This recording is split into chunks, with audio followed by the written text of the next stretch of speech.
We're gonna record this. I'm gonna stop. I'm gonna turn off my video so that you guys don't get confused about where to look.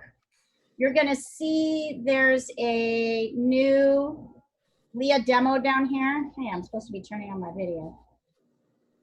Where's my video? Where are you? There we are. Okay, you're gonna wanna watch Leah demo, and you're gonna want to, I'm gonna stop my video up here, and you're going to want to pin my video. So go ahead and go on speaker view and pin Leah demo. Not Leah Kohlenberg, but Leah demo. I'm gonna put this up here so we can see it. Oh, there we go. All right, Martin Luther King. Great man. Okay, let's see. There we go. I'm going to be using charcoal on this. Oh, here, and let me do one more. I'm going to put my headphones in so you guys can hear me better. I'm going to position my phone. I'm sorry for this taking so long. I've got to, since everything is being done on my phone, I've got to get you all on the WhatsApp thread. There we go. Excellent. Okay. So all of you should be able to see Martin Luther King here. You can use any medium that you want. The most important thing for us to review as we're going through how to draw someone is that the typical person who's teaching themselves how to draw will start by going from the eye, and then the other eye, and then the nose, and then the mouth, and then they'll kind of go outward. But the problem with that is that you don't always get things in the right places, particularly when we're dealing with perspective issues involving a three-quarter face, which is basically, you know, not somebody who's looking straight forward. So if I were to draw a line down the center of his face, I'd start it here, and I'd end it here. Better than that. Here and here. The line is going to go like that. That is literally the halfway point of his face. If he was turning and looking at you straight, right, like this, that was him looking straight on, this half and this half would be equal. But he is not looking at you straight on. So remember, as you're drawing, that this half of the face is doing different things than this half of the face. Notice that this half of the face is kind of angled up a little bit more, and this is coming out. Notice that this half of the mouth, how much smaller it is than this half of the mouth. Notice that even this eye, so the size of this eye, which is from here to here, is as big as the space from here to here, right? The edge of his face. So notice as you're going through that, and the nose, like his nose, on this side is kind of angled up, and on this side is straighter. So every time we're dealing with this, we're dealing with these halfway points, we're also keeping in mind that this is what's happening. So before we get going, just like we did last week, I am going to find the halfway point of this line from the top of his head down to here. I think, yep, it's about here. This is the halfway point. I'm going to label it 1/2. And I'm also going to find the halfway point of each edge here. So can you see how I'm doing this? I'm checking. Let's see. I'm not measuring, although you're welcome to measure if you want to. I'm actually using my hand. So 1, 2. I'm using my hand to kind of measure from here to here. Is this halfway? And I know that if I keep my hand in the same position and this comes down to the middle, that this will be the halfway point. I'm going to go down one more. 2, 3, 4. So this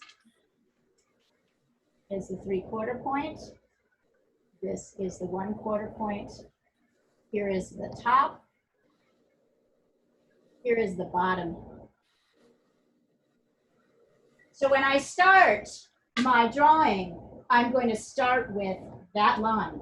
I'm not going to start with a face. I'm going to start with this line. Now, how long does this line have to be? It can be as long as you want it to. This obviously is bigger than this. But if I get my proportions right, my halves and my quarters, I should be able to expand up or down. So I'm going to do that. I'm going to find my halfway point. 1, 2, is that about right? Okay, need to bring it down just a little bit. You can do this with me if you feel like you can keep up, or you can watch and then try to do it. So that is equivalency here. And then this, yeah, that's about halfway. And then I'll go here. So here is my half. Here is my 1/4. Here is my 3/4. So like last week, we have a kind of similar configuration of where the features are. Not exactly the same, but similar. For example, we can see that his eye line is basically through the middle of the face. And if I were to draw a line straight through, don't worry, I have other copies of these so you guys can see them. We'll see them later. If I was to draw a line straight through from here to here at the halfway point, his eyes would be basically here. This one is a little bit higher, and actually there's another interesting angle happening here, and that is that he's slightly angled, the eye line is slightly, the eyes are not exactly next to each other, they're angled. I don't want to draw too much, but can you see that they're kind of angled slightly down? It's not exactly straight across to the eye line.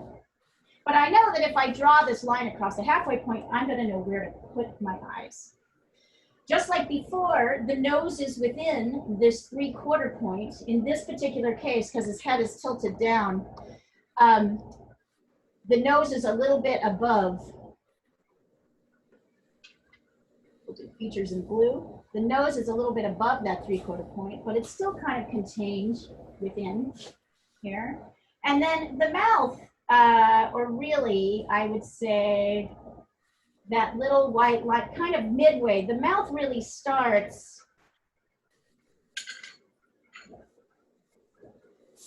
here and here, right? So the mouth is contained in this last quarter. So I've got this line.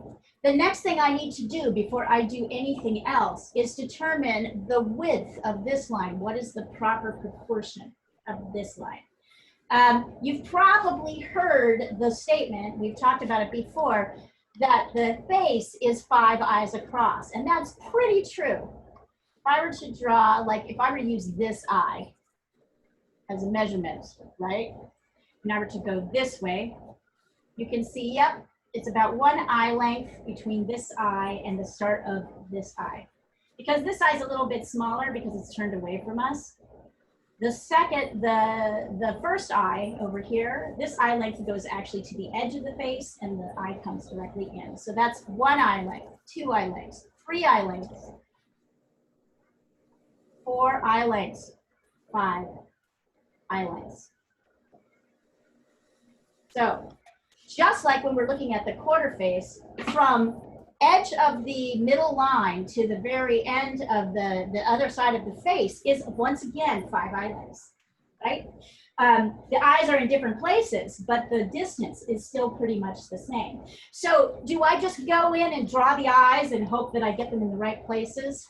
Absolutely not. So this is the part that's key. Janet, this is what I want you paying close attention to, because once you get these measurements, you'll be able to assess where you're off with your own portrait.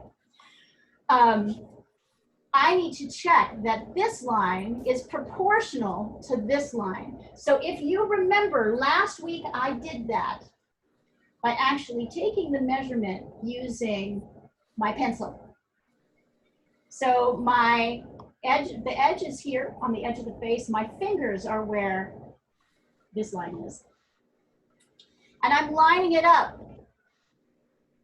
from the bottom of the chin to see how high up the face it goes. And it goes to the 1/4 point.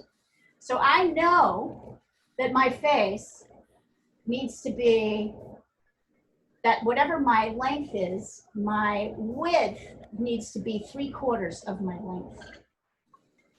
So how do I assess that? I'm going to come here and I'm going to start guessing. I'm going to guess and then I'm going to measure. So I'm guessing, I'm drawing to about there. And I'm guessing that maybe here to here. And I'm going to see. It's not quite big enough here. I'll use my ruler for this one. I'm guessing that this is about 3/4. Let's see how right I am. Bam, I could go a little bit wider. See, it ends here. I could go just a little bit higher. So I'm going to make it a little bit wider here, a little bit wider here.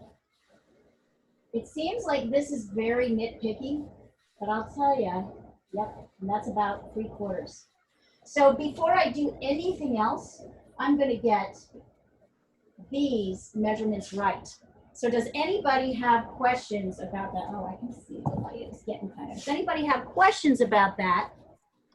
Oh, and then the last thing I think we'll do is I can then take this length and divide it into 5 equal eye sizes. So I like to do that by sort of judging and guessing. I'm going to say if I make I1 about here, and let's see if I can go all the way. To see how I'm guessing, I'm going to guess by measuring like this, 2, 3, 1, 2, 3, 4, 5. Well, look at there. It might take you a little while to get this number right. I know that like there are basically 1 and a little bit more than 1 on one side of his face. So that works. But if you're having trouble figuring it out, you can always measure this length and then divide it into 5. So before I do anything else, this is what I need to do. Anybody have questions about that?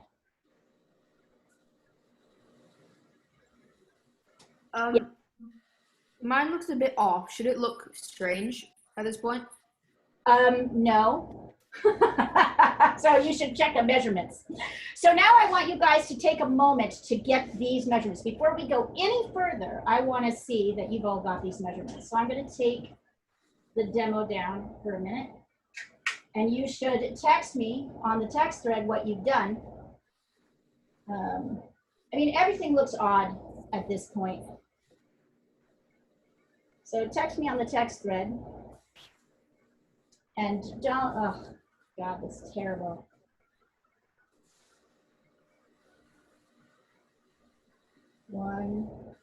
Your width is way too long, Jack.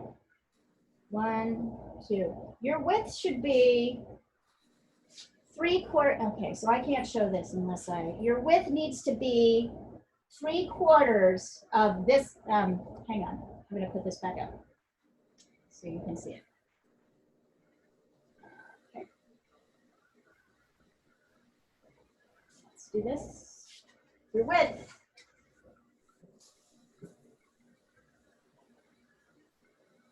Your width, this width, needs to be come up to the 3/4 point, needs to be 3/4 of this. So your width needs to be no bigger than this.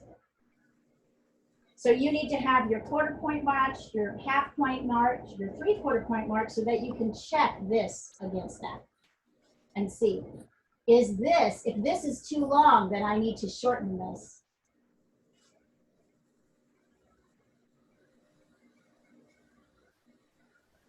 So as you guys are working,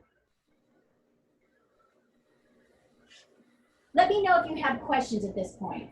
Before we go any, yes. Question. Should the vertical line be straight or curved? It's slightly curved. I've made it straight. I wouldn't get too caught up in the curve. It's so minuscule that like if you try to curve it, you'll make it too long. Great question. It's slightly curved. Technically, I suppose I could kind of curve it, but see, that's like all I really need to do to curve it. There we go. And Leah, how are we determining the vertical? No, the horizontal. How are we determining The horizontal has to be, so the horizontal goes across the halfway point of the vertical. That's the first thing. That's Right, where you but put it. one side is longer than the other. This side, oh, how do you decide that? So start with, that's a good question. You're gonna have to kind of fiddle and guess with that. So I would say, you know, really it's just a small bit is on this side. Most of the line is this side. So I would kind of randomly lay that down, trying to guess, and then you'll measure the eyes across. 5 And eyes across. that final line that you just pointed to, what is that? Is that where his ear? This is right here. Okay. That, yeah, absolutely. You guys are awesome. These are great questions. So this is where people go wrong because they don't really estimate for how far back the head goes. So they put the eyes too close together. They try to kind of center the nose around in the eyes, but from this position, that's not really what's happening. So that's, I think, the challenge. Yeah, so Sue, you'll just like kind of position this. You'll once you get the length of it, how long it, you know, how wide it is, then you'll fiddle around with it to get it in the right place. You'll put it where you think it is, then you'll measure 5 equal separate parts. And if the lineup doesn't look like this, then you need to move it a little bit this way or that. Okay. That makes sense? Yes. This is so tedious, you guys. It's so tedious. This is why nobody learns to do this way, because no one teaches themselves, because it is tedious as heck. But it is really important. When you guys are ready, we will go on. And I probably won't check your stuff until I've finished the demo, at least at some point. So just do the best you can, and then we'll look around. I'll turn the demo off, and I can just start looking at your stuff as we're going through. But for flow's sake, here we go. You guys let me know when you're ready. I'm gonna play with my light here, which is maybe kind of, I can see it's a little bit distracting.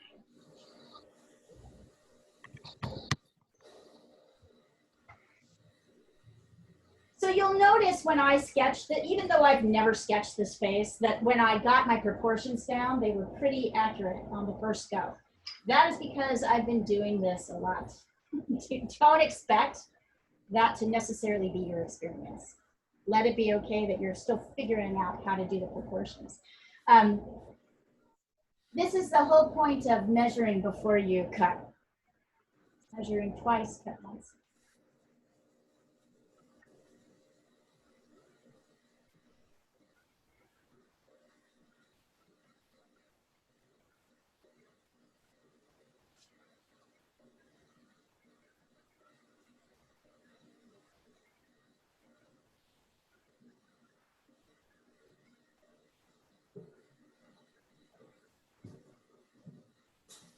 And when you guys feel ready, I'll wait until you hear.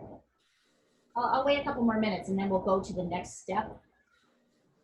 Don't feel like you have to get this absolutely right in this moment. You can just watch and then try it yourself too. So we'll wait another minute, and then I'm going to sketch in the next step.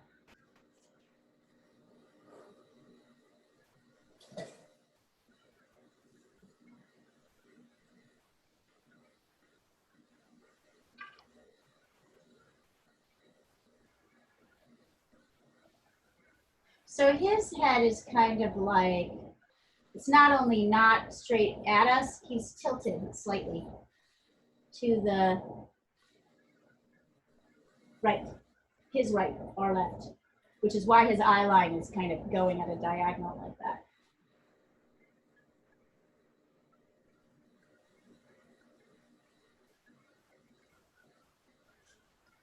All right. So I'm going to move to the next step. Don't worry about whether you've got there yet.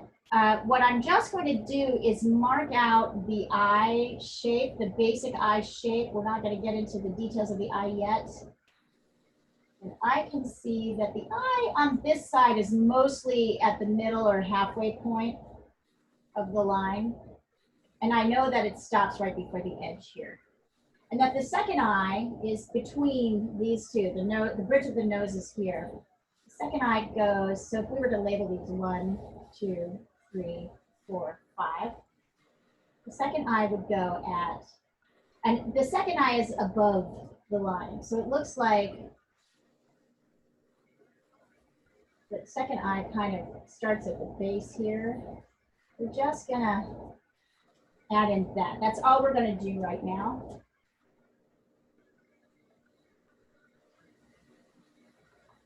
So this one kind of rises right above the middle line, and this one rises below.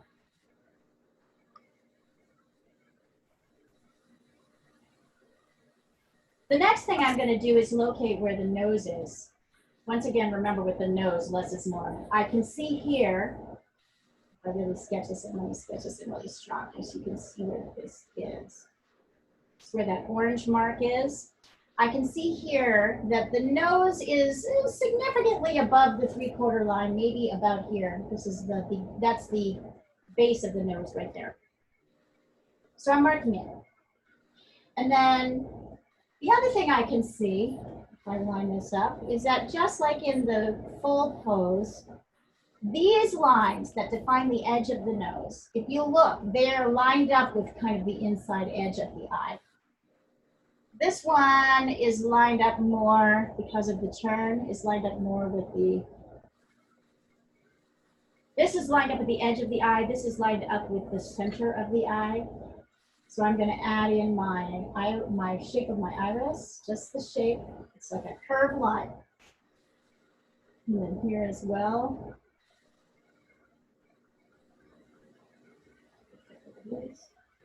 And then with the nose, I'm going to line up.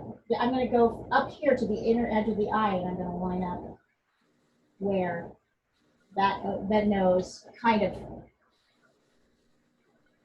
this line right here, sketching it in. I have another one of these that's not so marked up. I can also see that if I ran a line straight across, that his nose is a little bit higher. This line is a little bit higher than where the bottom of the nose is. So the bottom of the nose dips down a little bit. So I'm going to put this up a little bit like that. And here, I'm going to come down, and I'm going to notice this side of the nose. It lines up with the iris here, the middle of the iris. A little bit here. Yep. And notice this side is smaller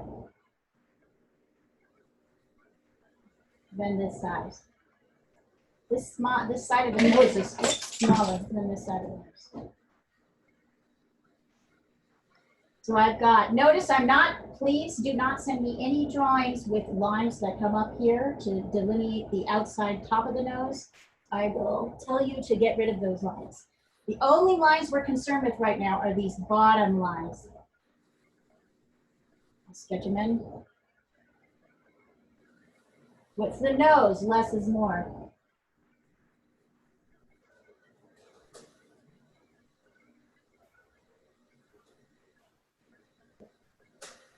Right?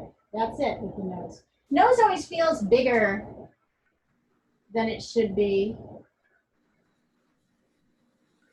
In this particular case, it's just slightly wider than the big eye.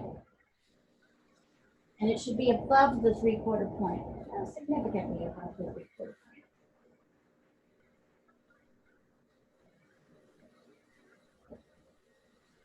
I'm gonna let you go there for a minute. So notice how much construction we're doing before we even get to any shaping. This is like the equivalent of marking up a board before you cut it. And honestly, I have no idea how it's gonna go because I haven't done it yet. So, I mean, I think this is gonna work. But I'm telling you, I'm as new to this subject as you guys are, so, and I did that on purpose so that you'll be able to see as I make mistakes going through in my measurements, you'll be able to see and learn from that as well. Yep.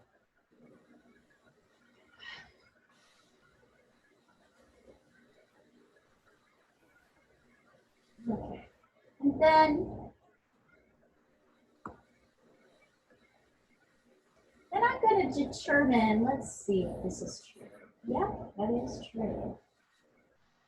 I am going to divide this last quarter point in half. I'm going to divide it in half. And the reason I'm going to do that, so I'm going to put a little mark between 3/4 and the bottom of the chin, right here. And the reason I'm going to do that is if I come up here, I can see that the bottom of MLK Jr.'s mouth comes right at that halfway point, comes right at that point here. So I know that the bottom of his mouth is here. And I know that like here. I know that the top of his mouth comes a little bit underneath the 3/4 point. Comes to about here, the top of his mouth, which is really this dark line. So I can mark the top and the bottom. I also know, let's see, that the edge of the mouth can line up, the very edge of the mouth, the length, lines up on the right side with the center of his iris. And the left side, let's see where the left side goes. The left side is kind of lined up with the side of his nose, the left side of his mouth. So you can see why it's important to establish these one at a time. So I'm going to go to this middle line, which is the middle of his mouth, between the dark line between the top and the bottom lip. I'm going to guess that's about here. And then I'm going to sketch up the line.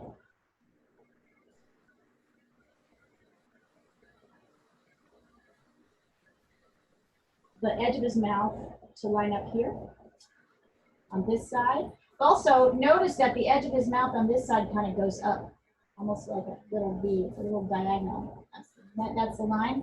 But this side of the line lines up with the middle of his iris, and it's a little bit more straight,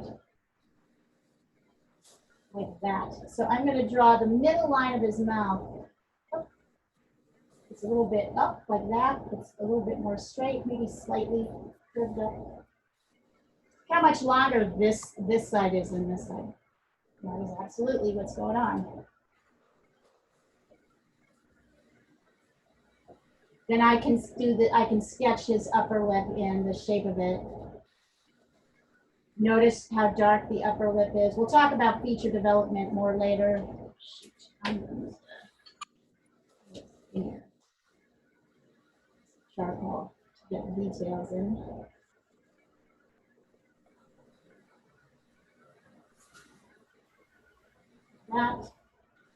That's the half, then there's this little dip here, then there's this kind of coming up like this and coming down.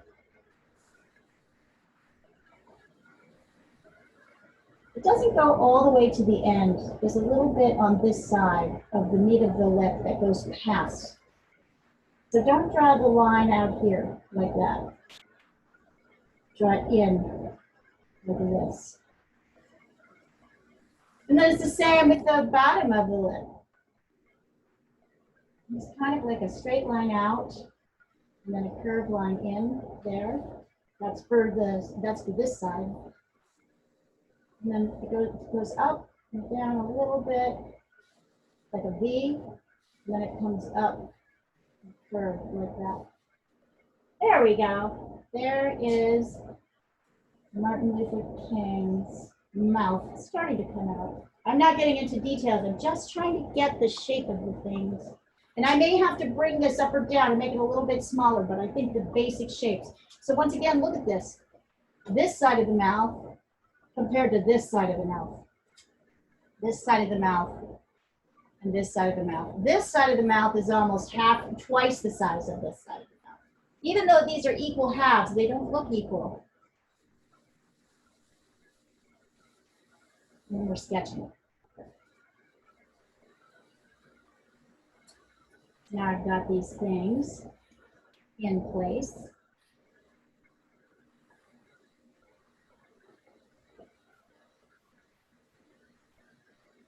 I'll let you guys work with that a little bit.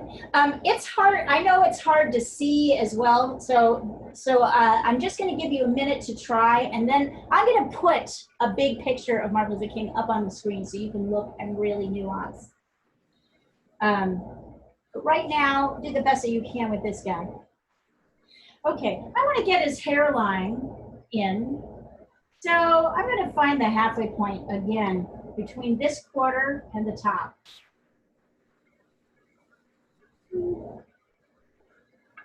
Here, looks like this is about the quarter point. 1, 2, yep, quarter point top of the head. So I can see that if I were to divide this quarter in half, 1, 2, that his hairline kind of starts a little bit above that, like that. Right? And then here's the top of his head. Huh. It's funny, he's like totally starting to come out. So once I've done that, now I can start to think about how to draw the shape of his face, which once again is very different from side to side. I think my instinct is to start here from the bottom on this side. So I'm looking how there's a kind of a little flat area here, and then it goes up, and then it kind of goes out, and then it goes up in a curve. This is not one single curve. It's probably 1, 2, 3 separate lines that change direction. So I'm going to start here. 1, 2.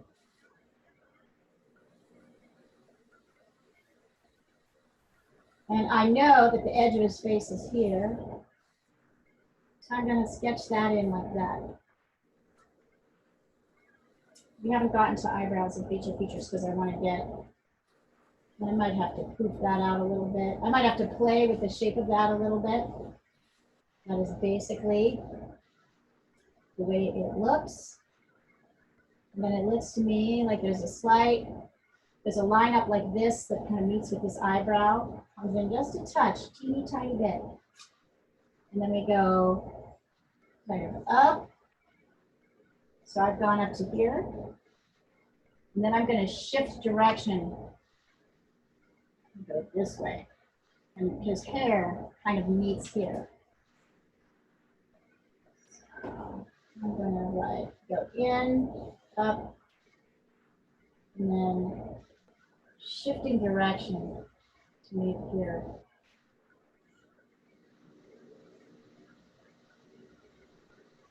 And I can see that his hair, yeah, I've probably done that too wide. So see how I'm playing around with that idea. I'm starting to get there. Up, I think that's too dramatically down. So I'm trying this. That's a little bit better. So I can play around with these shapes a lot. I can also see that on this side, here, let's sketch this in so you guys can see it. So this side, I can see that the 5th eye, which is here, is where the ear kind of meets the shape of the skull. So I'm going to sketch this in.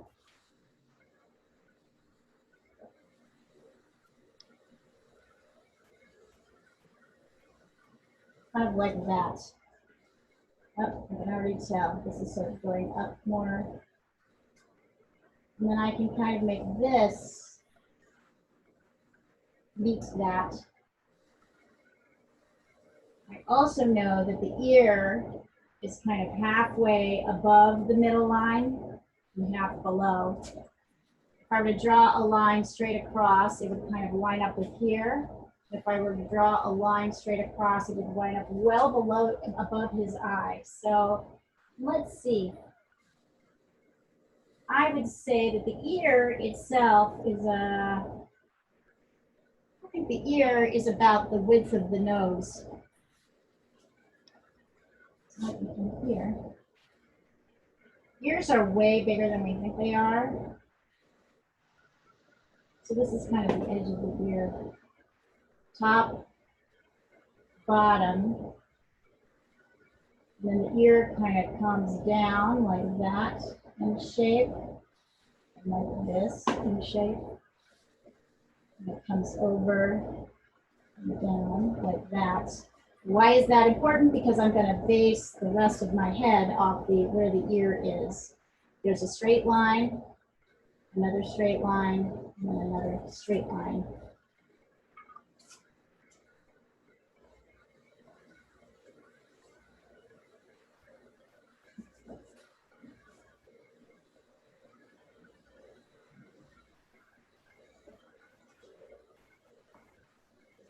There we go. So this is an area that most people, when they're trying to draw, miss, when they're trying to, quote unquote, the dreaded line, which I hate more than anything else, eyeball stuff. Excuse me. Eyeball stuff, right? Because nobody guesses how far back the head goes. It really goes way farther back than we think. That has to do with skeletal and muscular structure because we're not looking at it. We don't really see it. So this comes down like that. And then we've got two lines. We've got the neck. He is just really the perfect subject. His features are so strong and clear. So from the bottom, the edge of the ear here, his jaw kind of, there's a kind of diagonal line that goes straight like this, slightly, it's a diagonal line, so it goes slightly diagonal, straight line. And then a curved line down like that. And then his neck, maybe that's too far. Might be more like this. His neck comes in behind his ear like that. And that's too wide. Right? And then he's got this suit. I think I've drawn Martin Luther King looking like a young man. We're going to have to tweak him a little bit. But right, these are the basics of the features. So now I'm going to, what am I going to do so that you guys, should I just keep this up so you guys can look at it and try to get to this place? Do you want me to send something? Do you want me to put up the face? Can you send it on WhatsApp? If I send it on WhatsApp, I'm gonna, yes. So what I'm gonna do is I'm gonna put the face up big, and then I'm gonna take a picture of this so you guys can look at it. So let's see here. I'm going to go to gallery view for a second. I know this is a lot, you guys, so don't worry. I'll help you. I don't expect you to remember it all. I'm just showing you construction as it works. Let me call up Martin here. All right.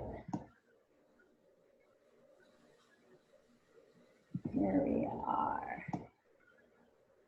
See which one is the most useful for you to be looking at. Let's do. All right, so I'm going to share this screen with you with the picture without any markings on it. Why aren't you showing me markings? Hold on, so you guys can see it better. Should we send in our photos to WhatsApp? Yeah, in a minute. Give me a minute. Let me put this up. And yes, then you can send your photos into WhatsApp at any time. I'm gonna come off right here. Give me a minute. I'm going to leave the meeting from Leah Demo for a moment. Well, maybe I'll stay on if I can. Yeah, actually, I'm going to leave the demo. Give me a second. Just trying to figure out the quickest way. I think I need one more device. All right. So I'm going to stop my video. I'm going to leave the meeting. All right. And then I'm going to take a picture of where I am right now and send it across the WhatsApp thread to you guys. So you have a sense of where we're at.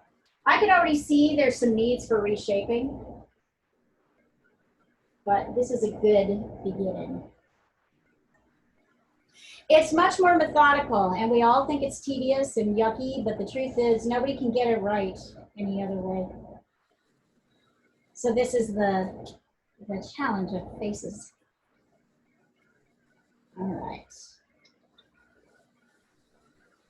Hang on here. Give me a second, guys. Yeah. Send this over. Okay. There we go. Now I'm going to take a look.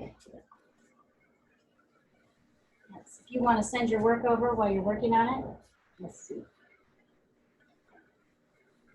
I know somebody has. So.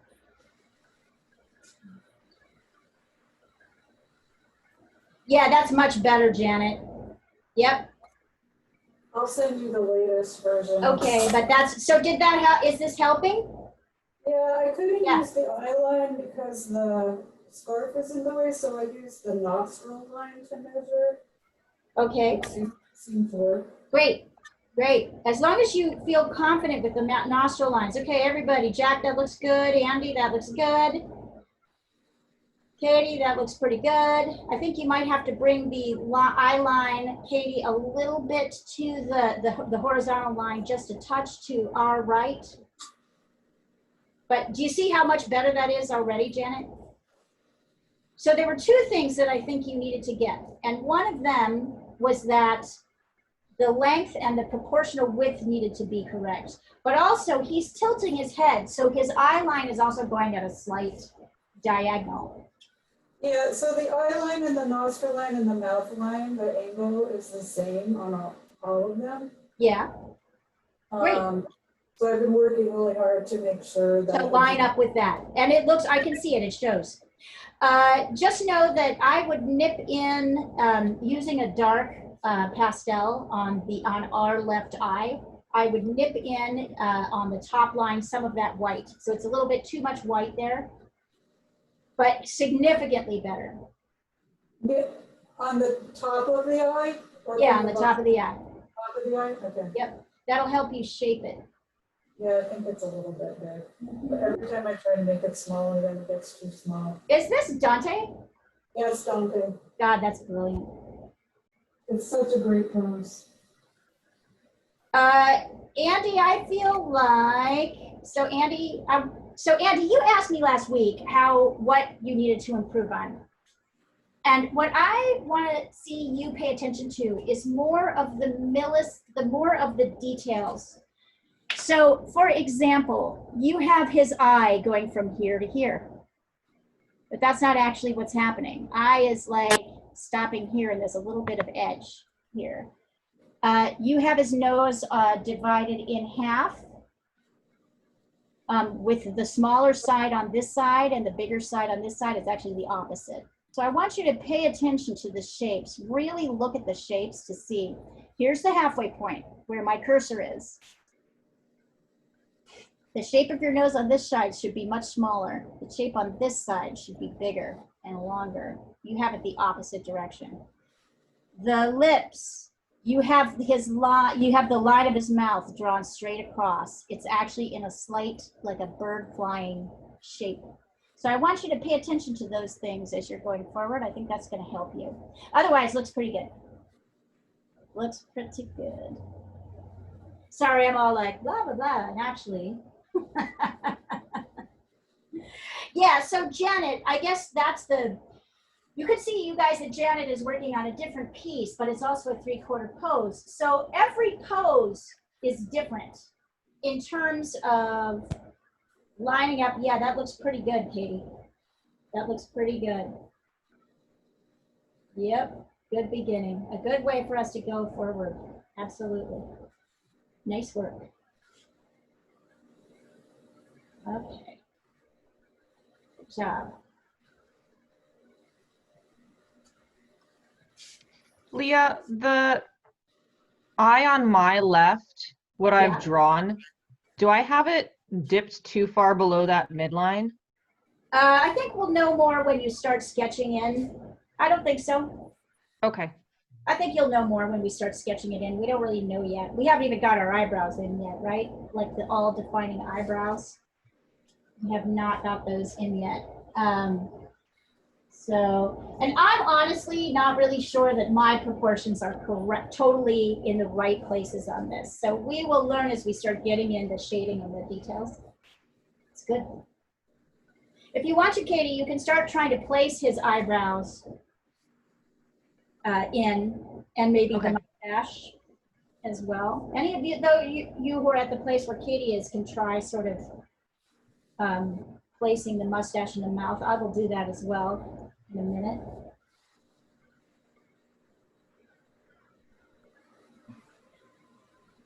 So does this, even though this is tedious, does this logic and reasoning make sense to you guys? As we're constructing, does it seem logical?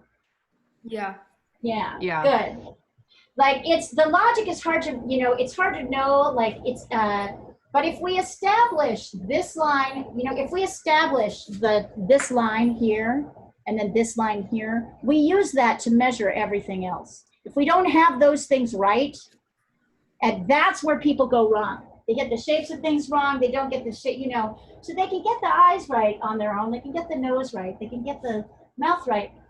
But then after that, it's harder to tell because it defies our understanding of what we're looking at, how big or wide things are. So once we establish a couple of distances, then that's where kind of all of the magic starts to happen. Leah? Yeah. Leah, my drawing, my eyes look a bit too fierce. Is there any way I can like stop Well, we that? haven't really worked on the eyes. Oh, okay. We haven't really worked on the eyes yet, so there's no way your eyes could be ready. How's that? I'm going to take this down so we can see the eyes better. And I'm going to take a picture of it so I can include it.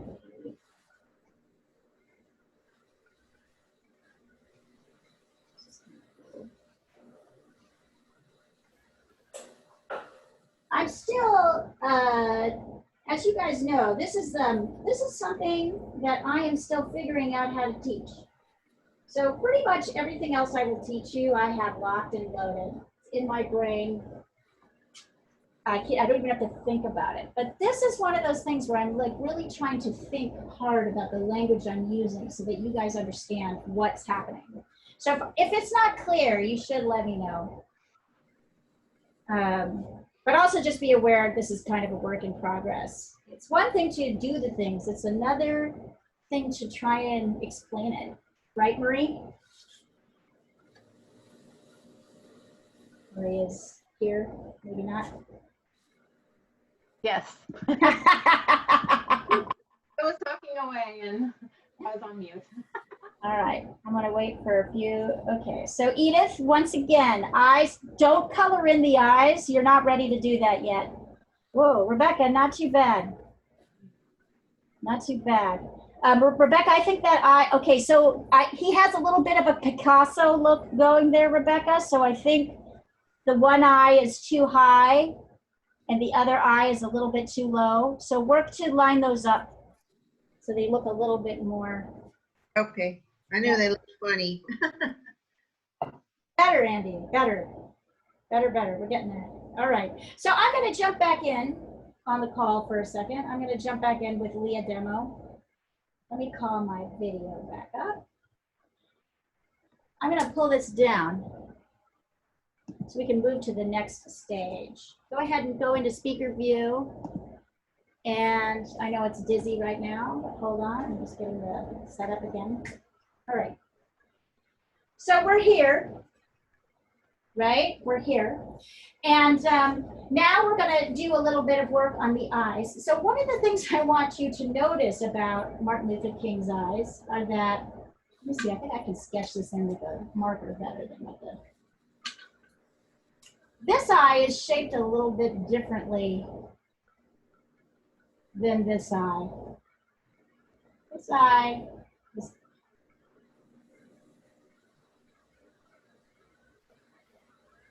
Do you see that this is a little bit more like it's like a little bit more angled going up and straight coming down, and a little bit more circular coming down. This is more straight across. So I'm going to try and sketch this in. So we've got this kind of almost like a V on the top here for the top eye, and then a mostly straight line, slightly curved like that. And then notice I can see more of the white on the left of the eye than I can on the right. So it's a little bit more like that. This eye shape is more like this, where I can see kind of a little bit more of the white here and here more evenly.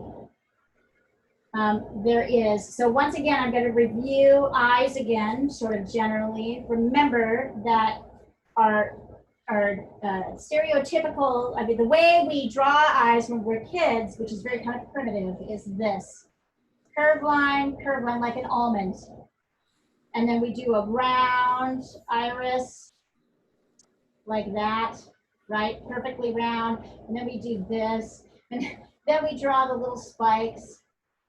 And then we do this, the coup de grace at the end, that, right? So that is not what's actually happening with the typical eye. The typical eye is a little bit curved, more curved on the top and much straighter on the bottom. Looks curved, but it's less curved than you think. And we can't really see the whole iris. We can only see a portion of it. Otherwise our eyes would be open. So it's really two curved lines. We don't draw the whole thing. These lines are darker than, so this shape is really important. And then I'm going to move this to the next one.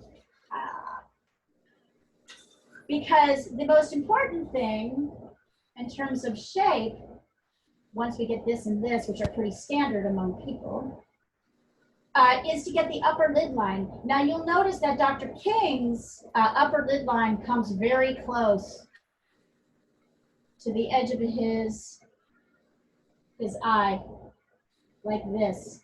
So the upper lid line is very distinctive and very different in everyone. At some point we're going to take a look at this. My upper lid line, if I were to draw it in, is like this. It goes up like this, over like that, down like that. Look at the difference. This is my Eastern European roots showing. This is slightly Asiatic roots, actually, with the lid line closer to the Genghis Khan, basically, which many of us have, a lot of in us. This lid line is much closer. His is much closer than mine would be. So that's a pretty distinctive area. And then the second thing we're going to look at, and that's right here, is that eyebrow is very different. The shape is very different from person to person. And also we need to notice how much skin is between the upper lid line. These are like jigsaw puzzle shapes, right? So I have to get this shape that's in blue right as well as the shape above it. So when I'm sketching in the upper lid line here, it gets really hard to see. All right, so it's kind of, his upper lid line is very close to his eye, like that. And then there's this there's this blue shape, kind of goes like that. So this is the skin shape of him. The skin in between his eyelid, and then here's his actual eyebrow, which is kind of up and then arching down like that, right? So I need to make sure I get all that stuff in correctly. The bottom lid is virtually, it's very light. Look at how light it is on him because it's sticking up. So we don't draw a heavy, thick line across the bottom lid. We're more likely to use our eraser, kind of erase out this thing. Let me do that here on the demo more quickly. Here's Dr. King's eye. So it's kind of light here, which means I'm actually erasing the bottom lid line. I'm not really showing it too much, the bottom of the eye, and then there's a little space here.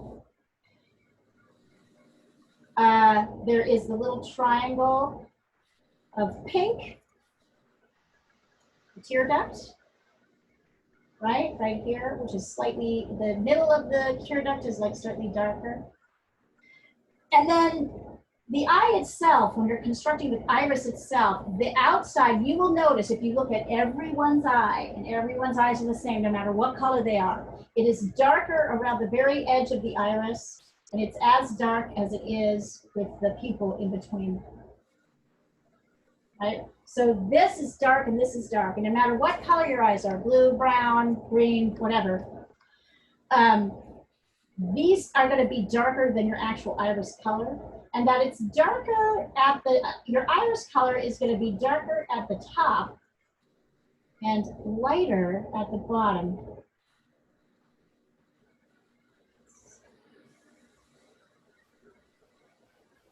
And that is because we have these little dots of light, which I'm now pulling out with my eraser and sketching in with a pen. Notice, see, I've got that little white area, and now I'm going to go in and darken around it.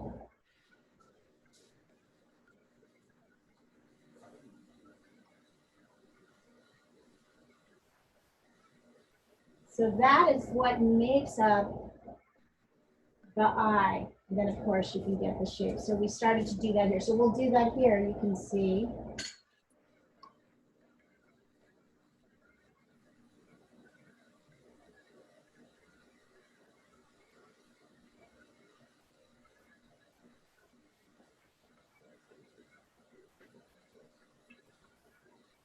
Take my little eraser, pull out the white.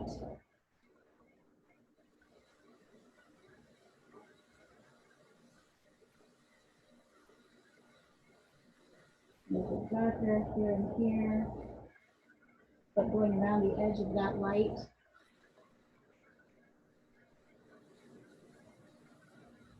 Okay, and then the last thing I'm going to do, the eyelashes are really not something that we see except as a slight darkening on this edge. So it almost reads like kind of a thicker, dark line that comes up here. That's all we see of the eyelashes. So there's no, eyelashes are just kind of like a thickened line that goes here to about the middle of the iris. That's pretty much all we see.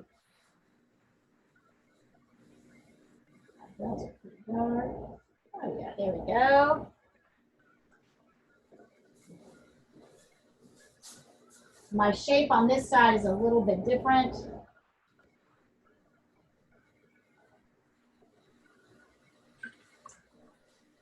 Those of you using pencil can actually just mark in before you do any darkening in the eye this little white spot, this little blip.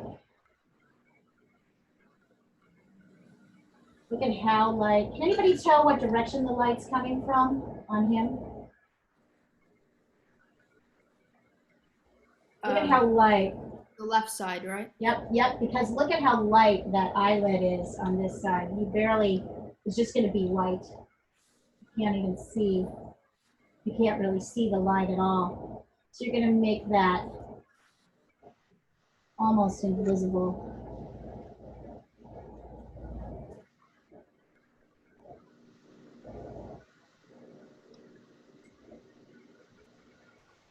And then I'm going to do the same thing here. I'm going to sketch in. Notice his eyebrow kind of disappears off on this side. Notice the angle is different. Try to sketch this again properly.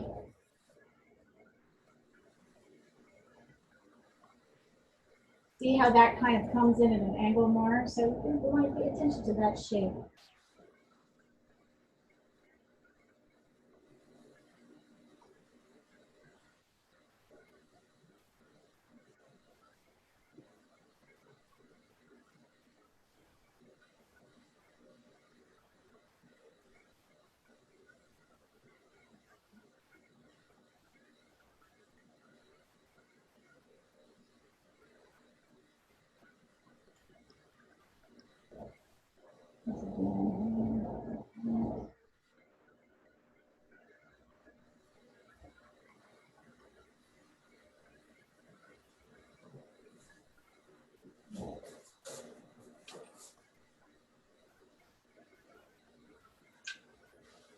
Okay. We've got the nose. Once again, remember, we're not really focused. So the angle of the nose on this side is a little bit more like a straight line, an angle line, like this. And even though we can see a lot of the nostril, right? We're gonna do less with that. We're gonna delineate that very lightly.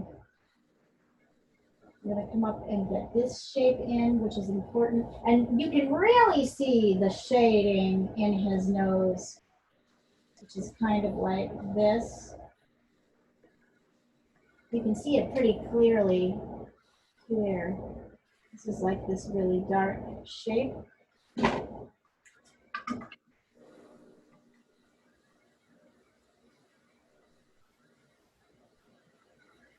And then, oh yeah, look at that. You can really see the shading.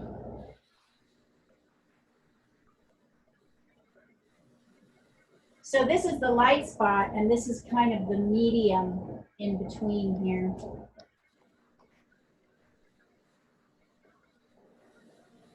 So we're sketching this like it's a puzzle, like it's puzzle pieces of light and dark.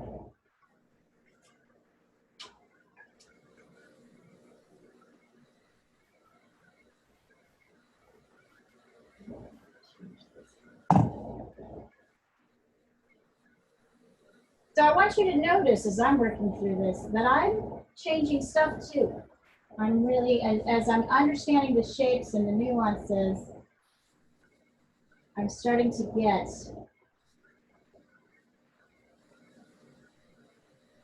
this is good. Medium, dark. This might be a good time to add in his mustache, which has this really lovely shape here, this dark shape here. And then notice the white line above his mouth. Everybody has it. So see, I'm sketching in. I'm not forgetting that part. That's where you really start to get a bit of him.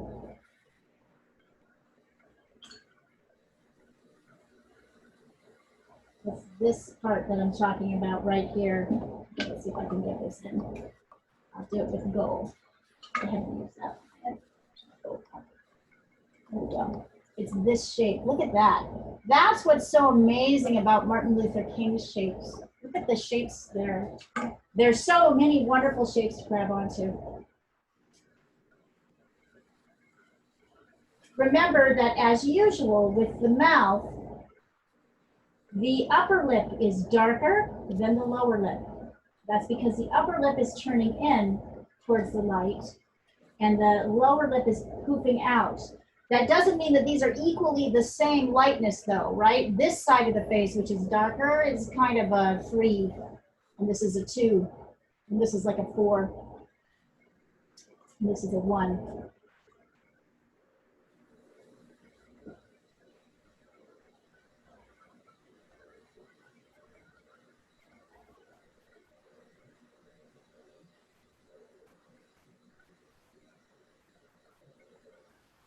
Notice that the center line is definitely curving almost like a bird up. Hello, Dr. King. And you were gorgeous. Gorgeous fellow. I guess that had a lot to do with his oratorical power. Really good looking dude.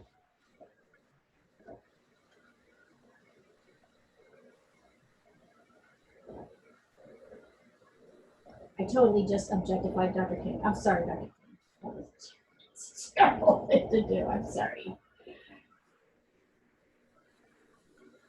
So you can see as I'm starting to construct, I'm going from light to dark to medium. You can see in the nose, this is like a kind of dark shape. This is kind of a medium shape.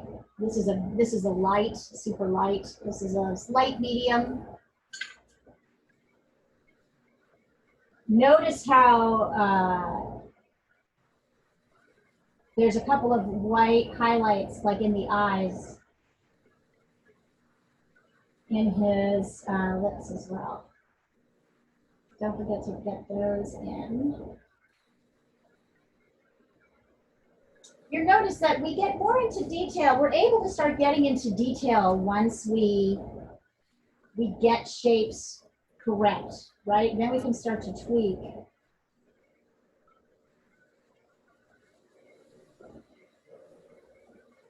Right.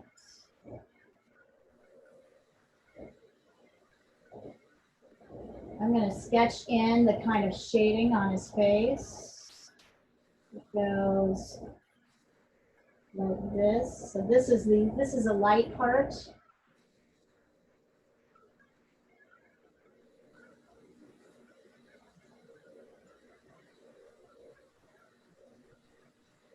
And you'll see this is medium. And I was looking messy. I'm sketching these in and then I'll take them out later once I kind of know where things are. But I'm reminding myself that here, that's a dark, that's a medium shade, and this is light. On this side, you can see the light kind of comes in here like that, and then it's darker everywhere else.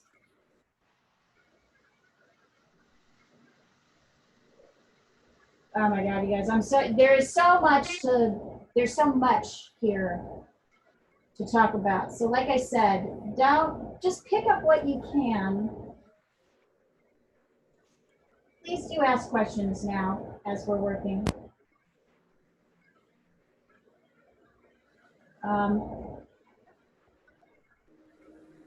So yeah, that's the. Leah, when you're drawing the eye, Yeah. how are you determining the top and the bottom, like the width, height of the height of the eye? I'm guessing.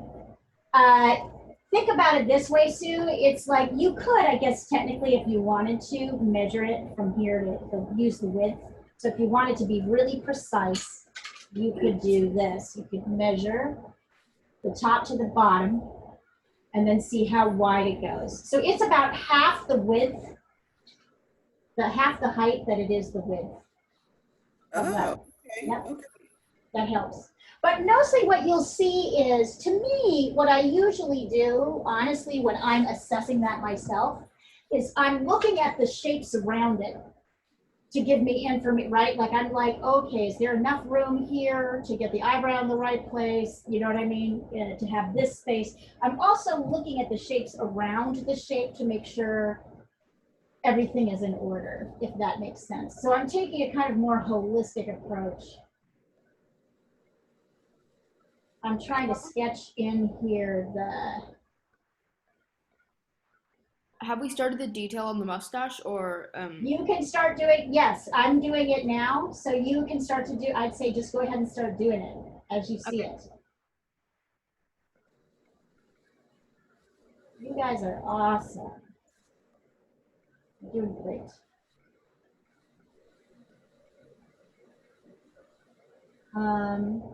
I'm like kind of preserving this little light part of his nose. So let's see.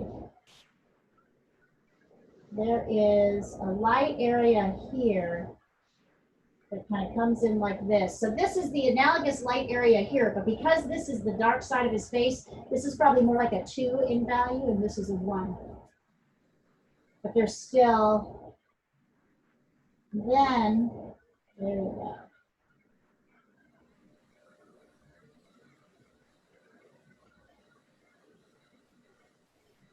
So we start with these simple shapes, and then we move to more nuanced shapes, right? As we start to get where things are, now I'm going in with my pencil to kind of get that shape because I know I can. I know I've got it in the right place. Do I though?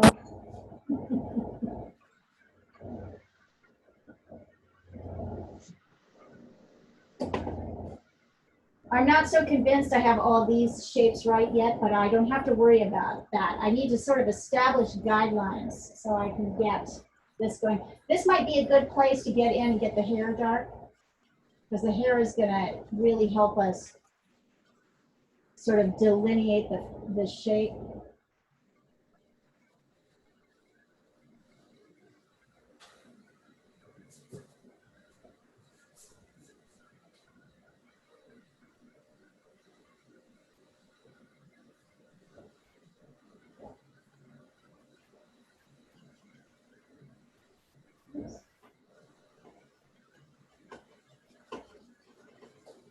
Oh yeah, there we go. Now I feel like mine is starting finally to look like mine. So I think one of the things that means people don't do this is because it takes a little bit longer to get to likeness. But what I know now from using these methods is that I know I'm much more likely to be able to correct what I've got wrong if I've got things in basically the right places. So I'm trying to sketch in the kind of darks and lights, the shading shape of the face. It looks like this. So the darks are kind of here, light is here, there's dark here. Let's see, there's darker here, there's that thing happening.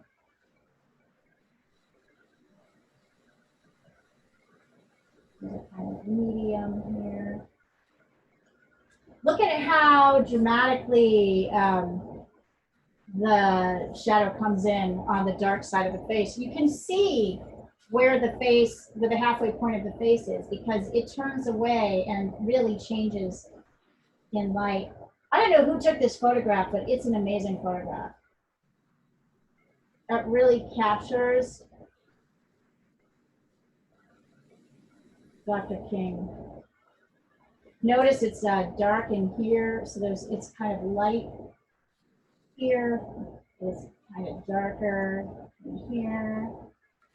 I'm sketching these in. You guys don't have to. I'm trying to sort of sketch in my darks and lights as I see them on the face, so that I can start to add them in. Yeah, and I can already see, I think I have this face too wide.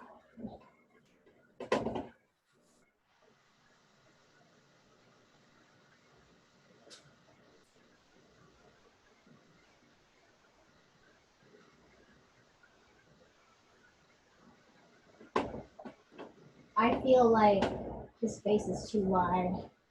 So I'm going to use a unit I've already measured his nose and see how wide across it is. Make sure I haven't, basically two nose widths. Oops. Here, yep, I made him a little too wide.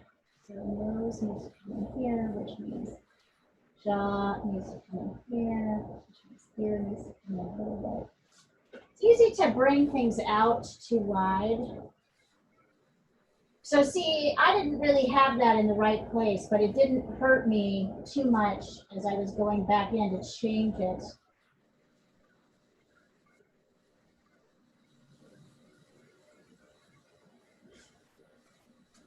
Okay.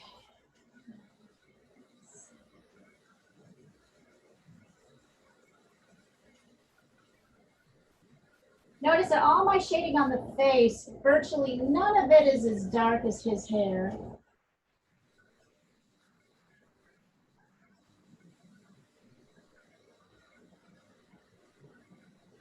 Even the light side here is like a light.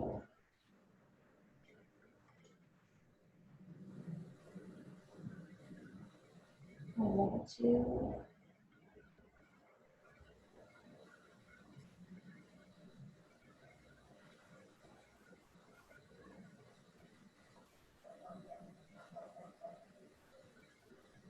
How's it going, guys? Are you starting to feel like you're getting somewhere? Huh? Yeah. He's starting to look like a person. Is he starting to look like Martin Luther King, though? The ultimate people, the person, the man of the people. We might not go that far, huh?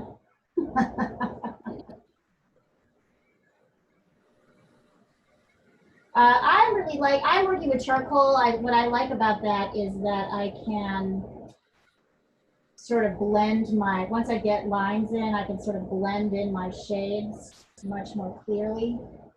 Oh yeah, that's starting to Great look that nice. he's decapitated. Am I allowed to add his shirt in? Yes, add a shirt in. No decapitating, one of the greatest humans in history.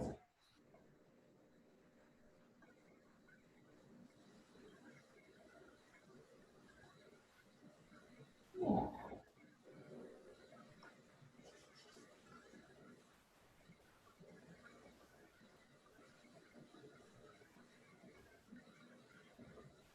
Yeah, we're totally going to be doing civil rights like heroes all the way because there's no, I mean, this is really, I feel like every time I do a portrait of someone,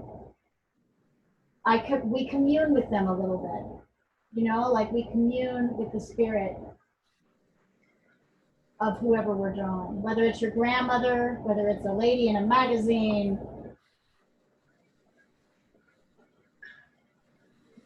Oh yeah. And because we're paying very close attention to where things are on their face.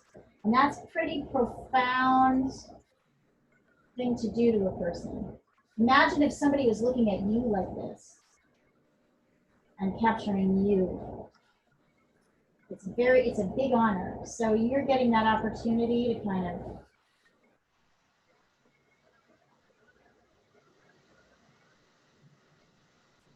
do that.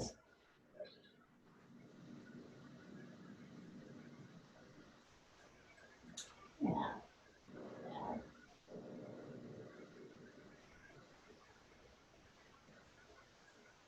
Notice that in the dark side of his face, down under his chin, there's a couple of really charming light areas, lighter, that give him a kind of slightly rounded look.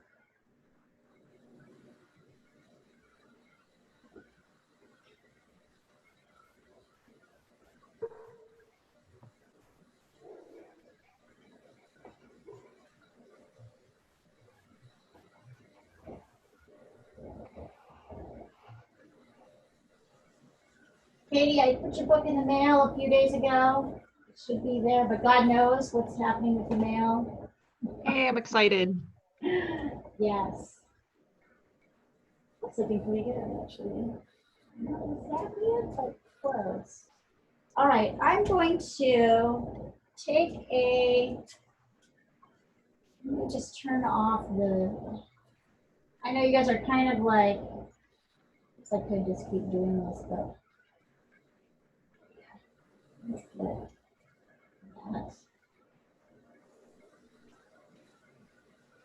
Notice, you'll see that you make little shifts in where things are will make a big difference in the likeness or not of the person.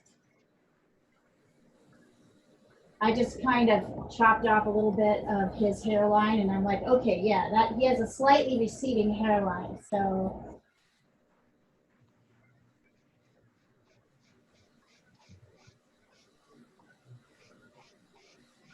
Yeah. I'm not convinced.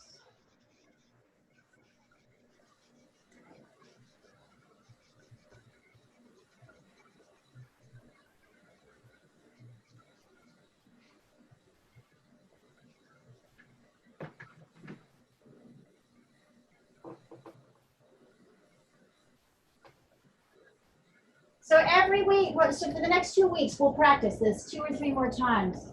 And at the end of it, you don't need to be an expert in this. If you're a newer drawer, I don't expect you to get it completely. But I expect you to get a little bit farther in terms of understanding construction. That's what I really expect. I'd like you to understand this concept of construction because we're going to be using it with all kinds of drawing.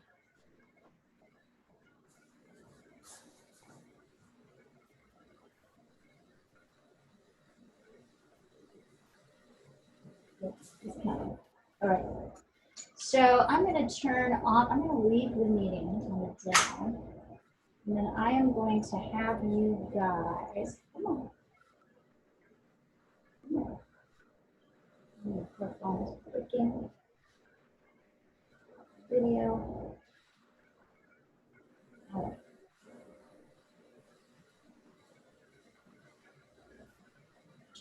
Here we go.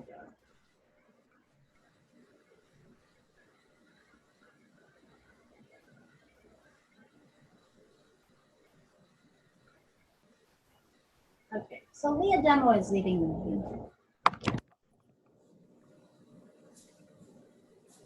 I'm going to come back in and join with my camera.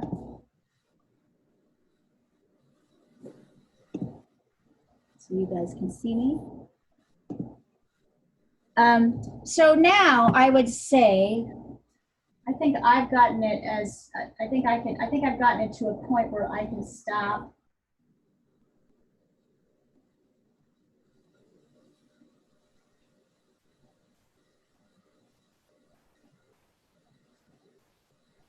It's so funny. I can't even look at it. There's more to do. And when I look at it, I'm like, I start working on it and stop teaching. So trying to balance between working on it and teaching. So now I'm here, guys, on WhatsApp. And so if you want me to take a look at anything you've got going, I'm happy to do it.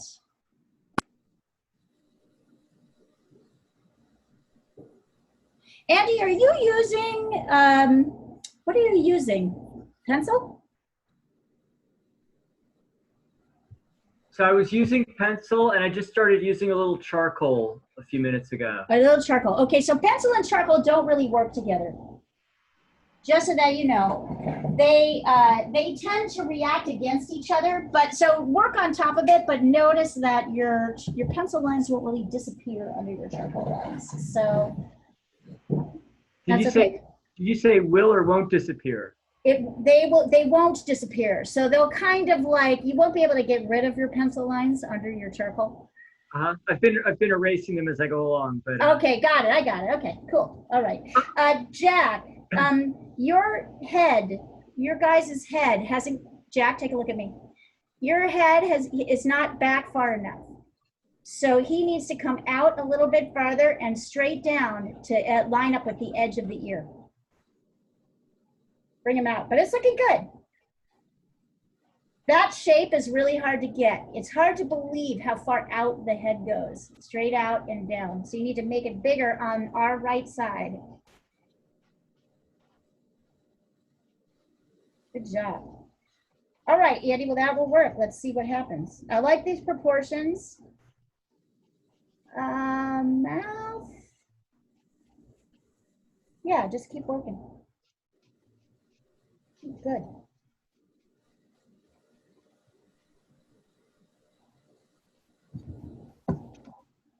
hey Leah, Yes.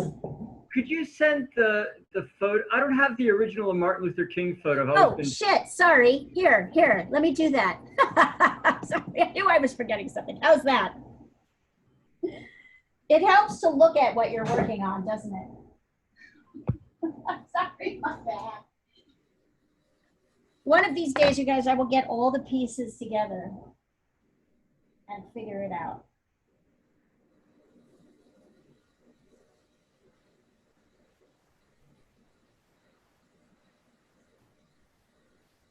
Thank you, very nice. Janet, do you feel like you got, did this help at all in terms of helping you problem solve your piece? The measurement reminder helps. Yes. What to measure? Yeah. Do you see why I was like, I'd rather you just pop in a class and let me do the meta, because it's hard to sort of encapsulate the what goes when and how, and when measurements start. But if you can get that, if we can get that in our head, that length and that width, getting those first, it's easier to do everything else. Essentially, just like when we're drawing the figure, if we establish something, so in the figure we establish the head randomly, right? Then from that we base all our measurements on. Kind of what we're doing.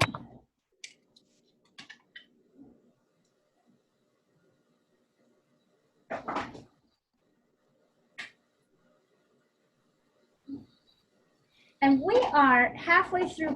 We halfway through class? 2:30, 1:30, 2:30. We're halfway through class. So if you want to stop working on this and start working on a painting project or a drawing project, I can help you with that. Or you can keep working on this and I'll help you with that. Whatever it is you want to do.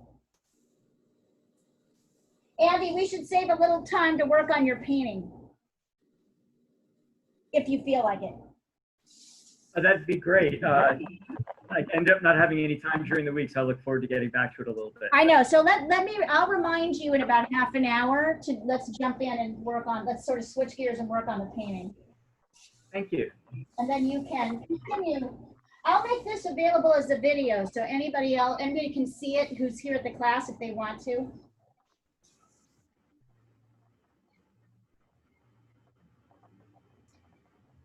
And Leah, might you be able to email us the photograph as well? Yeah, totally. Do you want me to email it or send it to WhatsApp? Either way, just so I can make it big on my laptop while I'm, Yeah. trudging away here. I think I can do that. Thank you so much. Sure. Wait, didn't I email it to you already? Oh, if you did, I apologize for missing that. I'll go back. Oh, and that's check. okay. I emailed it. It's attached to the link that I sent for class today. That's okay. I don't always do that. So it should be there.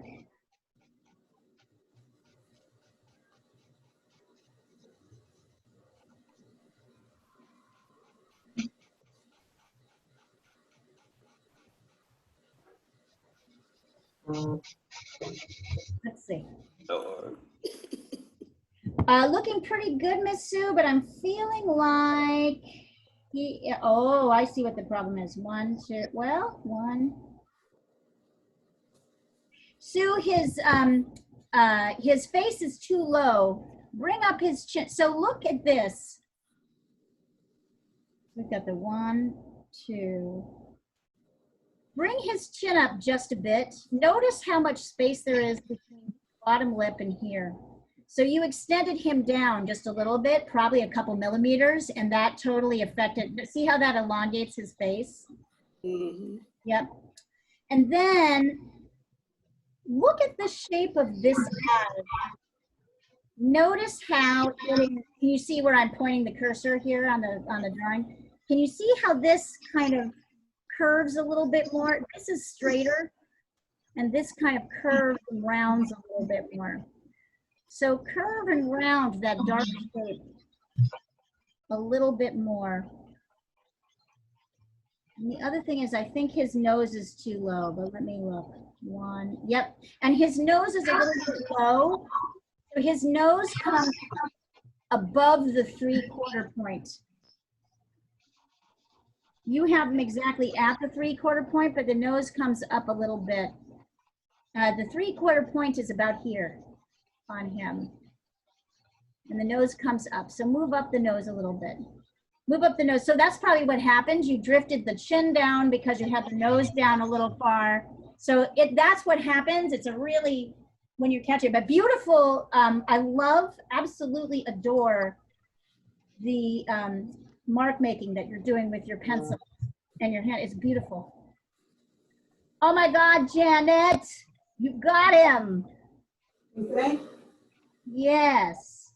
There's one thing I'm checking on right here. I want to know if you've got the cheek out wide enough on the left side, on the right side. So let me look. I'm just double checking. I'm going to check the mark making. I'm going to check the.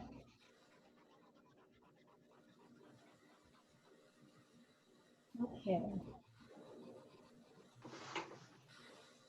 So Janet, I feel like, can I point to this thing and show you can I point to Martin and show you where I think Yeah. I need a slight tweak? I think his jaw needs to come out just a touch more this way. So if you look Yeah. at, you see what I'm saying? Uh, Just bring it out a little bit farther. So you might right not, at the corner, at the corner. yeah, I don't know if his ear, yes. It needs to come down more. The beard needs to come down more and out and in like that. So it's like he carved off a little bit of his cheek. Fucking Dante, that is great. It was Katie's idea. It was whose idea? Katie, she gets credits for the idea. Fantastic.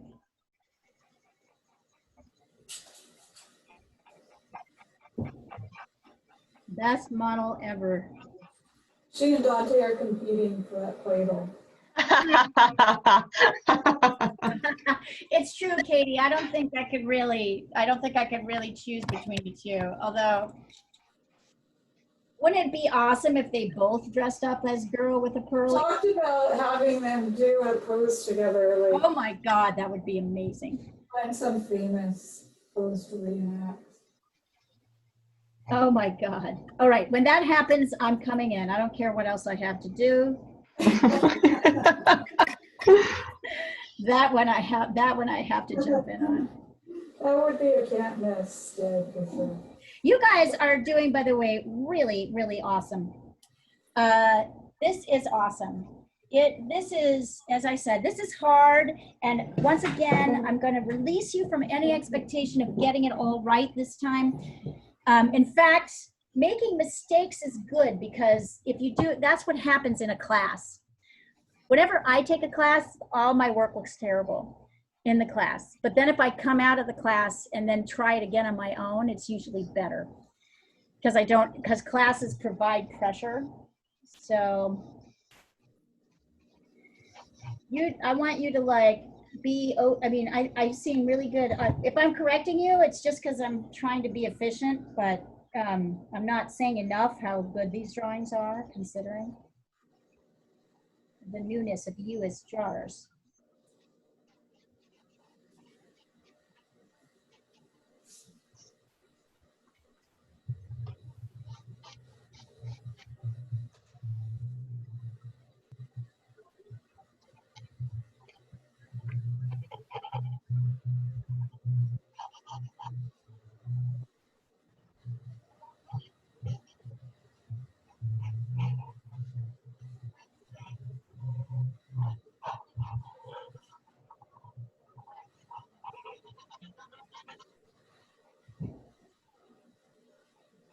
Oh yeah, don't look. I can't look at my own drawing. I'm not looking. I have my back to the drawing. I am not looking at the drawing.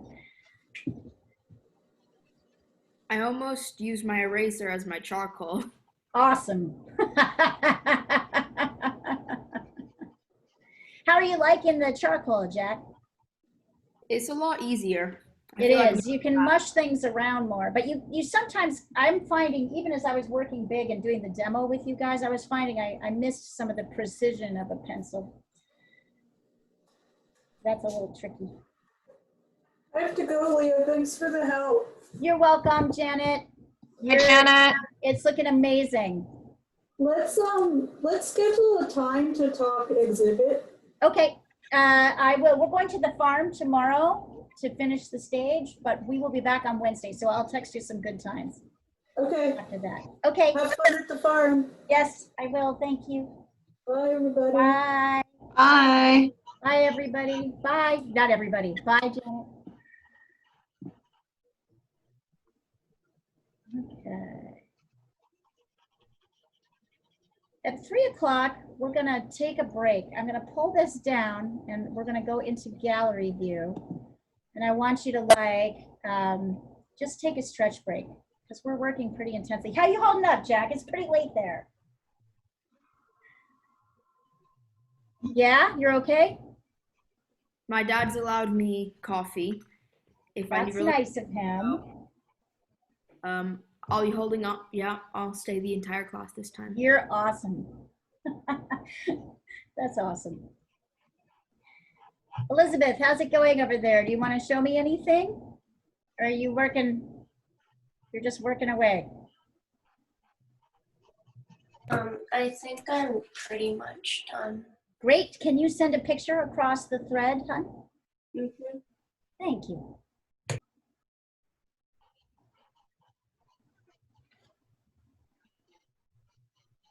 How is your new house? Awesome? Me? Yeah. We're moving in like a week. Ah, okay. So you're not there yet. Yeah, we're finishing up packing.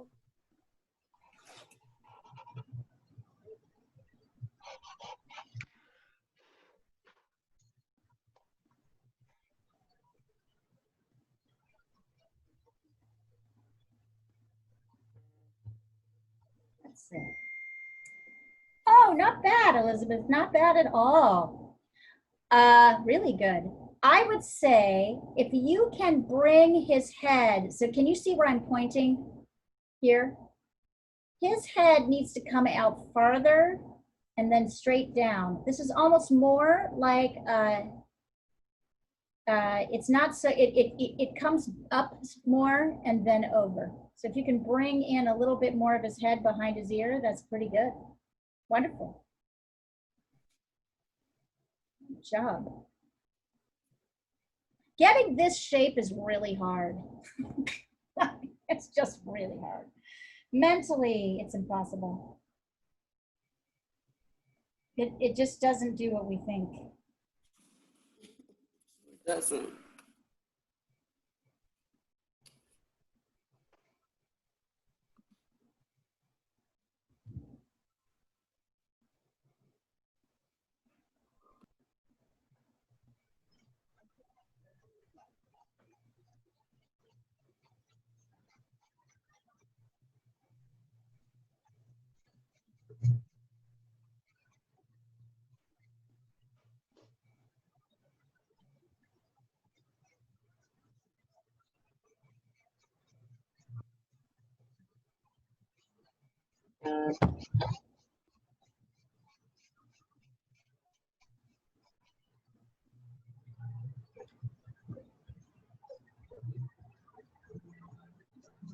Notice, guys, that Janet, who is working on her own section, is also correcting, constantly correcting.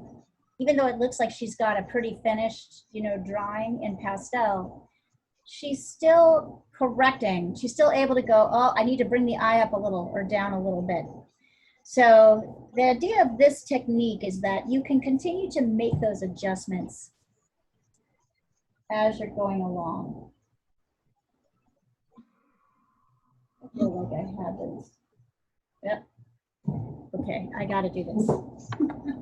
I feel like I have his cheek a little bit too wide on the left side. And I do. So I can't help it. Supposedly, as you can see, this becomes a little bit of an addiction. It's easy to make him too wide on that left side. It's his right, but it looks like a left to us.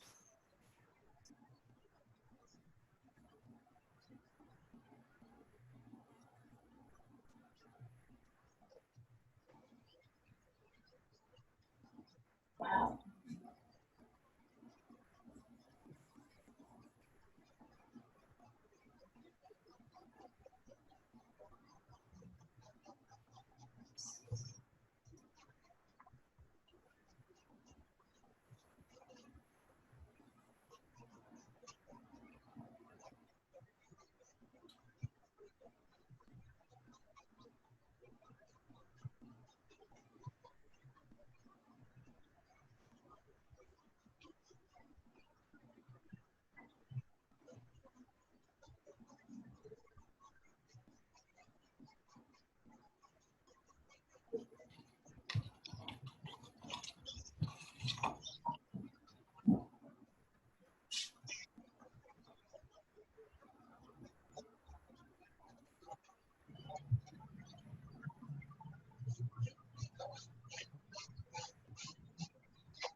So I just carved off a big chunk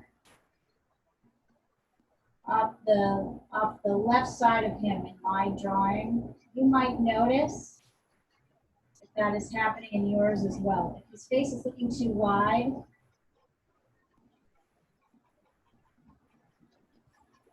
That was mine in the beginning, but I fixed it, I think. yeah. Do you notice that? It's an interesting, it's an easy mistake to make.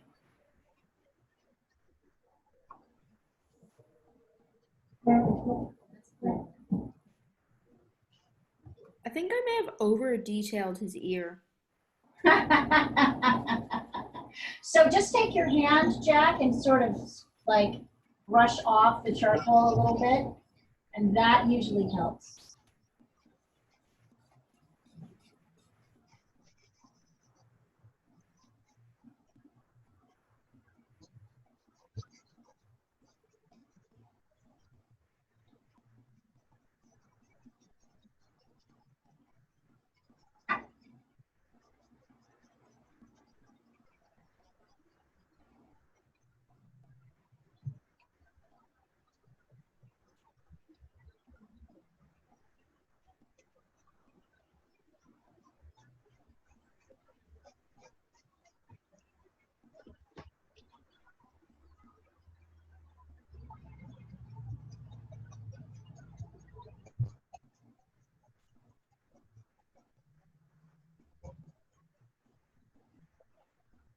So would you guys say Martin Luther King has a square jaw or a heart-shaped jaw?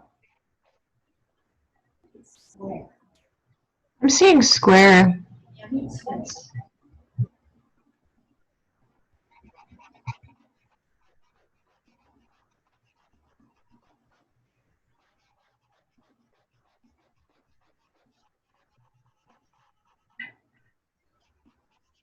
It becomes kind of obsessive, doesn't it? You can't really, once you've started, you're like, I can't, okay, now I gotta fix that. Now I have to fix this. Now I'm gonna, wow, a lot of fixing.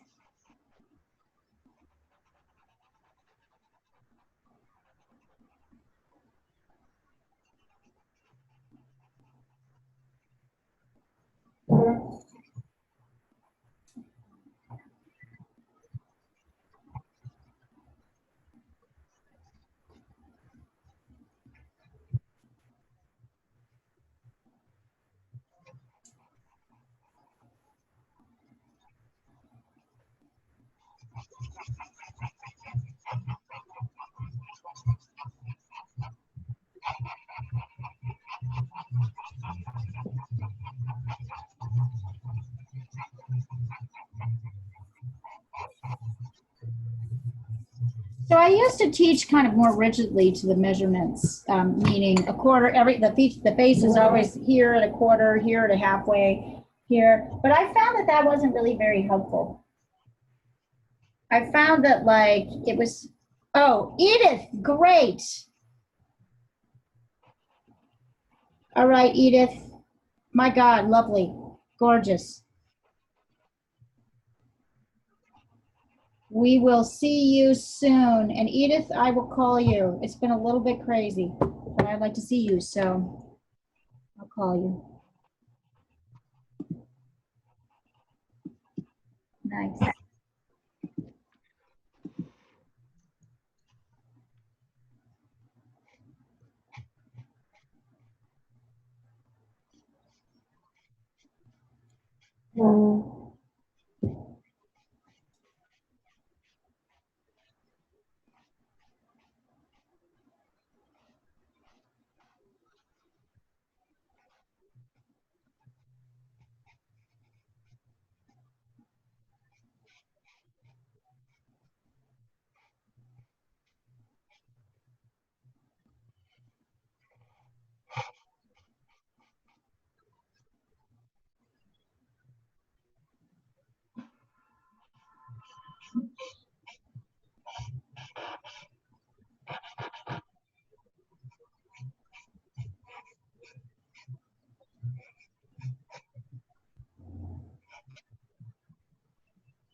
Let's see. Oh, there you go, Rebecca. Yeah, yeah. I'm starting to feel Dr. King. Beautiful. Wonderful.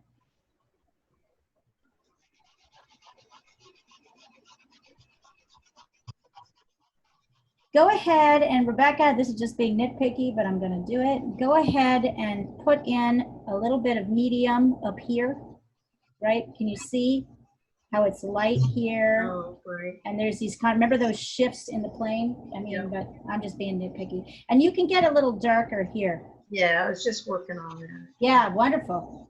Are you happy? Oh, yeah. I'm Yeah, I happy. think this has come a Kinda long looks way. like- It looks like him. Wonderful.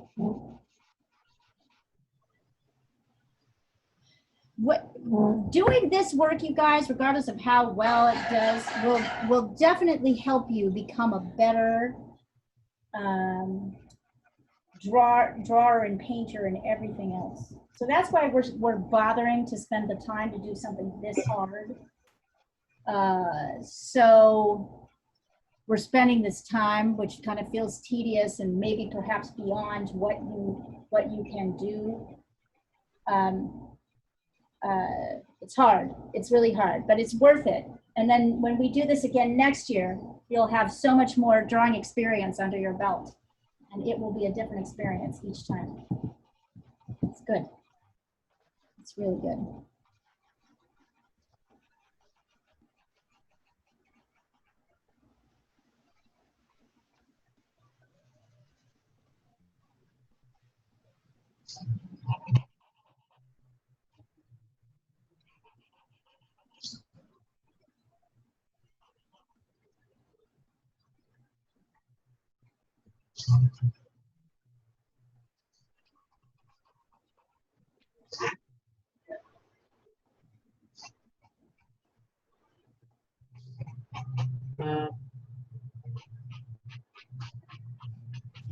Yeah, so looking better though, Jack. Really good.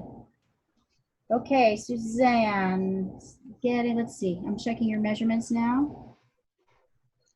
Oh, I just love your mark making. So bring his chin up a little bit more, Sue. You can bring his chin up a little bit more.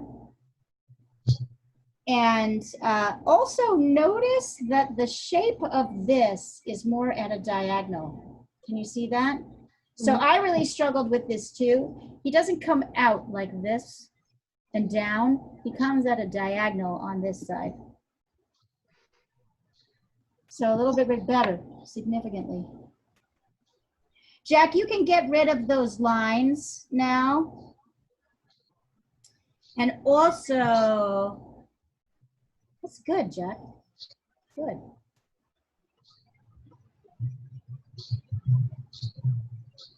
You could also do what I told Suzanne, which is here, he needs to be thinned out here even more. So if you notice, the distance from his nose, the edge of his nose to here is about half an eye. About half an eye from here to here. That's all. Oh, Katie, not bad at all. All right, let me see. Wonderful. Okay. Nice.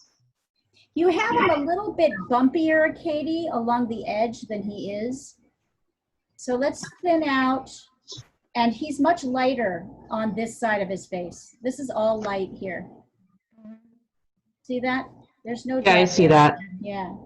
So thin that out, lighten him up, and make him less bumpy. So you like to exaggerate those bumps. I see that now. Yeah, you do it with all your drawings. I notice it. It's like something you like to do. But for him, let's What's make that this, about? I don't know. You tell me. All right, and it's 3 o'clock, so I'm gonna pull this down for just a minute. Take a break. I want you guys to get up, take a stretch break. Stretch, stretch. Yeah. Stretch, actually physically stretch. Yep, arms over your head. Stretch out, because that's right. Everybody stretch out. Stretch, because this is a lot of work. Oh my God. Woo! Okay. So for those of you who are wanting to keep on working, go for it. Andy, I'd say this might be a good time to stop and work on your painting. If somebody wants to do something else, they can. If you want to keep working, though, I would say just keep working. You could probably keep working for another hour, just tweaking various parts here and there. Hey, Leah, Here we before go. What's that? I was going to say, Leah, before I switch everything out, I was wondering if you take one last look at the latest iteration. Send it over. Oh, you just sent it.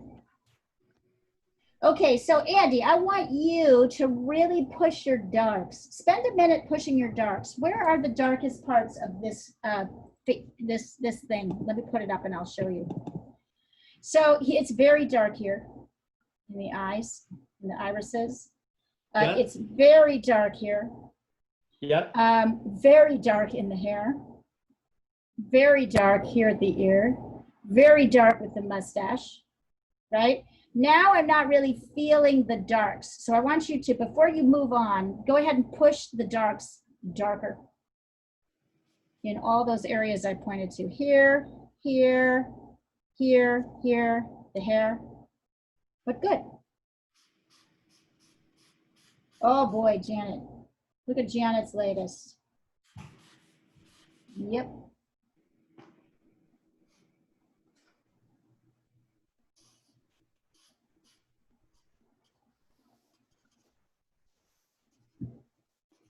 Oh, one more thing.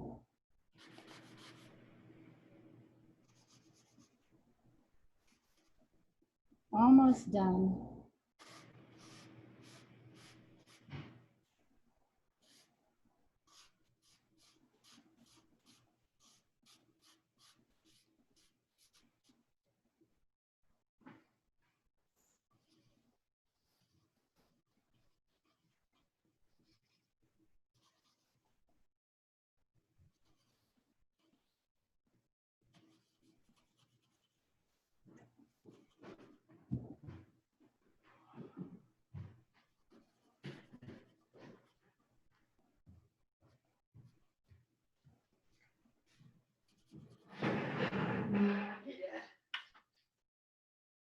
Great.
I know, Marie, right? They're doing great. Mm, They're doing amazing. really, really amazing. What are you working on? Send us a picture. I'm just kind of playing around today. I pulled the boats back out, and so I'm just playing with background like the rock. So I'll show you here. Take a picture. Yeah.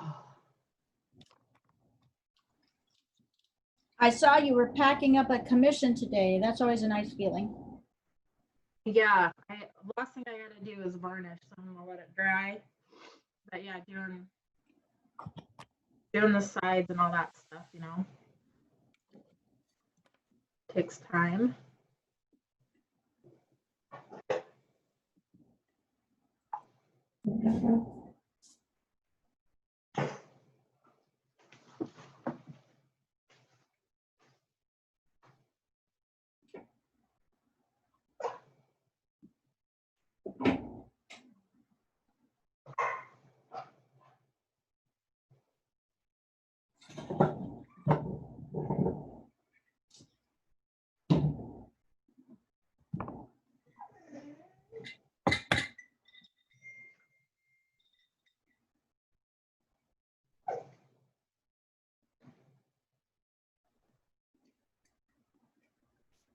Okay.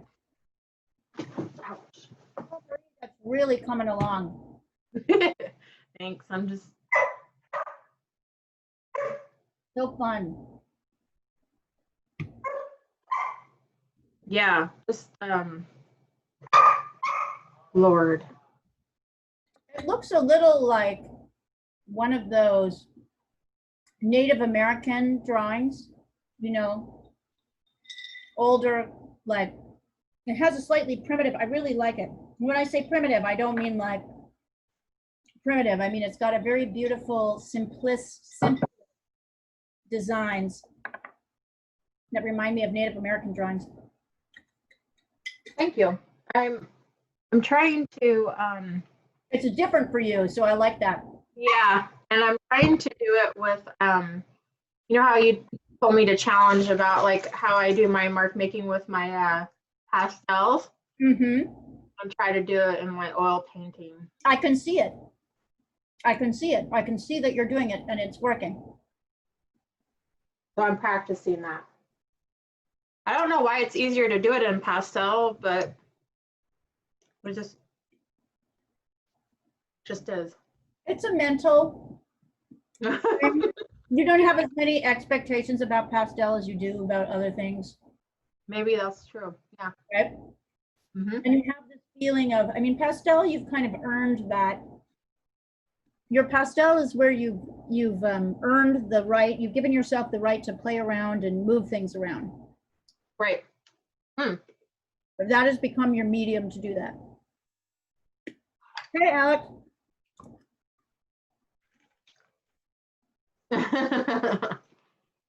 He's doing pretty good, isn't he? Is, yeah, that's incredible. He's actually doing awesome. The whole group is doing incredible. Oh boy. Alex is like, I'm so pleased. No, I'm just thinking it's 11 o'clock at night. And I understand he gets coffee Yeah. for staying up and doing this class. He can have hot chocolate, yeah. Nice. Oh wow, that's terrific. Yeah, wait till we start doing animal portraits. We've got a spectacular case over here of a. Oh yeah. Hold on. I don't know if you can. Let's see. Yes.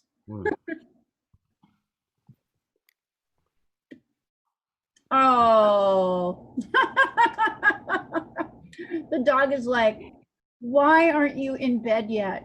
Yeah. I am Yes. in bed. She's posing. She's got her It totally is. reclined pose in place. Mm-hmm. Oh, all right. Well, this is ironic, but I'm saying good night. All right, good night. You guys are doing so cool.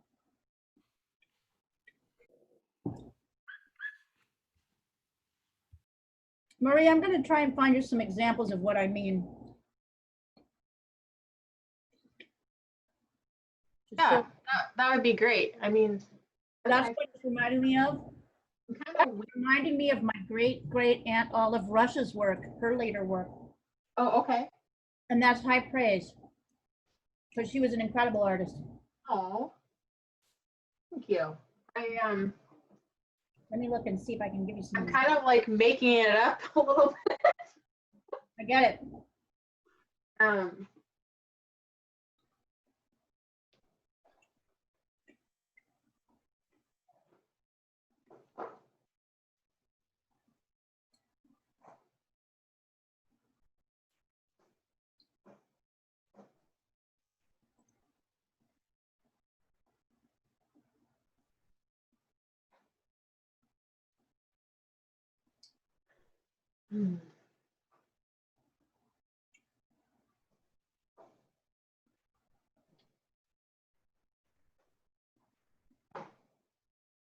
Are you staying cool, Leah, downstairs?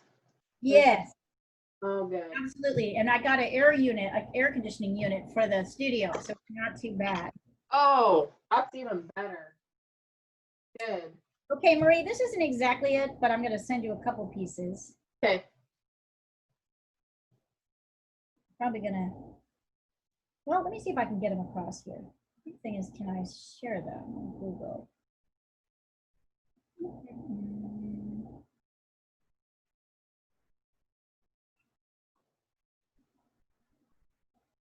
I'm looking for the right one. All right, Andy, much better. you are excused from face drawing, and you can move on to portrait. You can move on to working on your painting. I see a lot of jumping. I see a lot of leaps happening with you, Andy. This is good. Thanks so much. I still feel like there's things wrong with it I could keep fixing like for the next 5 hours. Welcome to drawing. Welcome to art. Oh, 5 hours will go past and you'll be like, what the heck happened? Yep. Yep. All right. Mhm.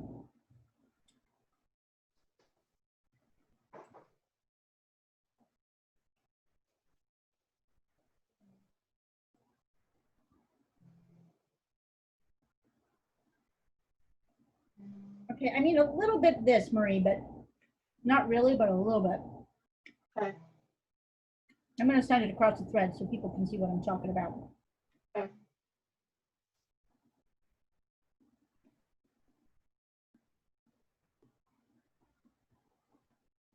Mm-hmm.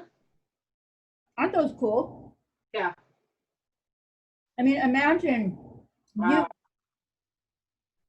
who can get every detail in, simplifying to that level. Oh my God, this one's beautiful. Hmm. So these are really ancient cave drawings. They're very, very old. Amazing. And this one too. It's not exactly it. I'm not finding exactly what I want, but you're getting the gist of what I'm saying, right? Mm-hmm.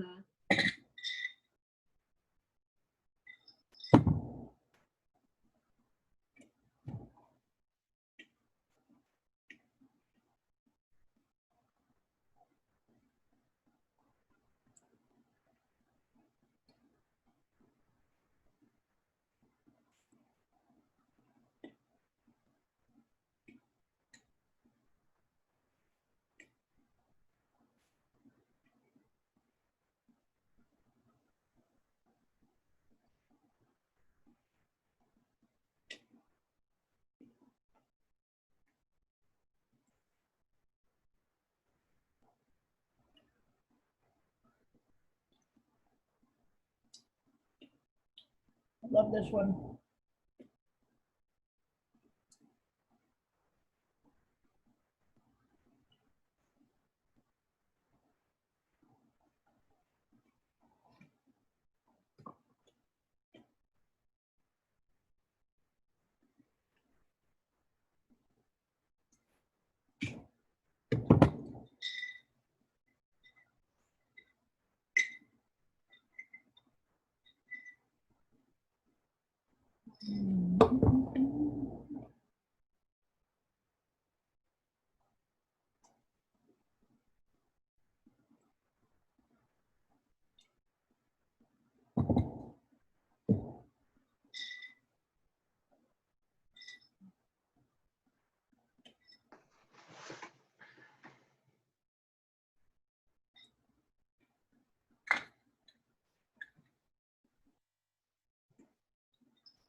I love watching you guys working.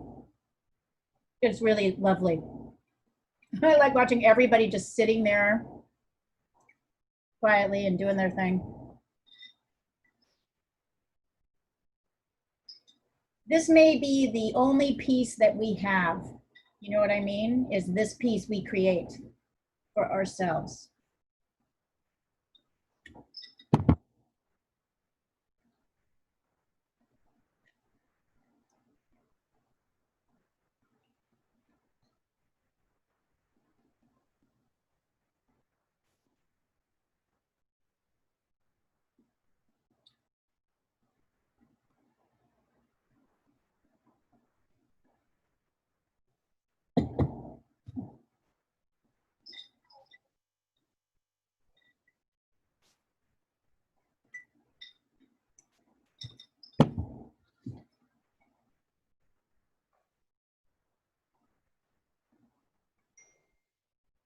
Let's see.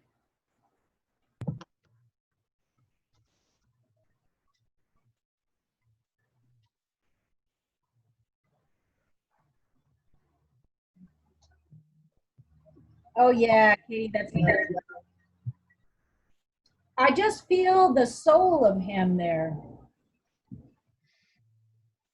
It's funny, his eyes might be a touch wide, but I still like it. I feel like it really conveys. That's beautiful. Thank you. I was noticing that too. I'm like, oh, I think I made his eyes a little too big, Maybe but it's a little bit too big, and he may be a little bit narrower through here, but I don't care. I don't think you should change it anymore. I think you should work on something else. yeah, like I keep seeing the parts that I can keep correcting, and I'm like, I just have to stop. Like, it's good where it's at.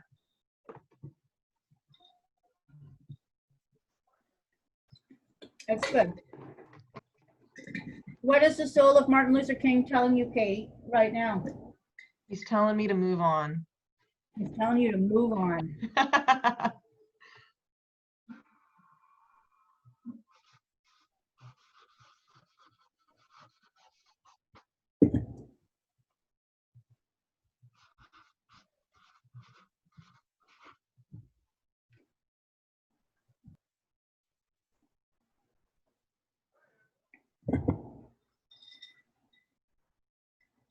He's telling us all to move on.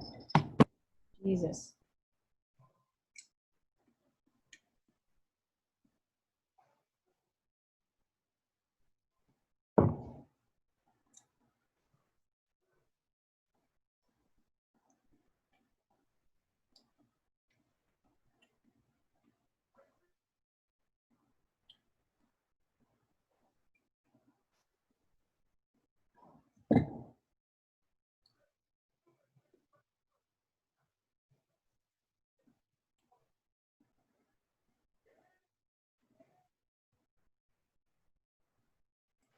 Hmm.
Any requests for next week, you guys? I was thinking like maybe, I don't know, Bella Abzug or Maya Angelou or Toni Morrison or something like that. You trust me to pick something good? Yeah. Okay. Whose spirit do we need to embody right now?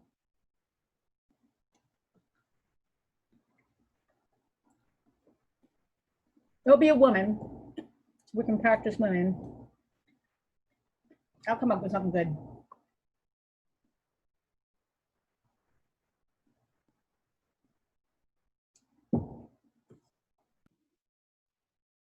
Someone with a lot of hair. Someone with a lot of hair. Got it. That I can do.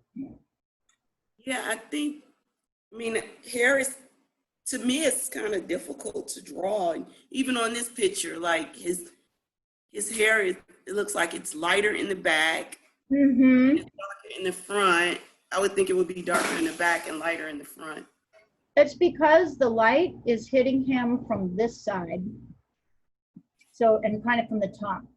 So what's happening is, as the light turns away, as the top of this object, the top of his head turns away, there's a slight reflected light, which is making that edge lighter.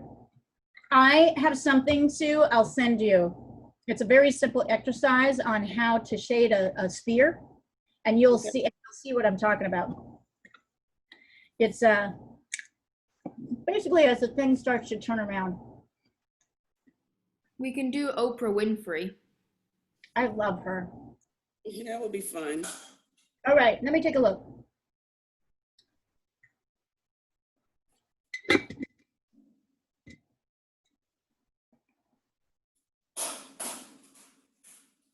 I was just reading an interview with Toni Morrison that I think she gave right before she died. So I'm thinking about her lately. You know, I think she was like one of the greatest authors of one of the greatest American authors of the 20th century was Toni Morrison. She's got that pretty hair. She does have pretty hair. All right, take a look.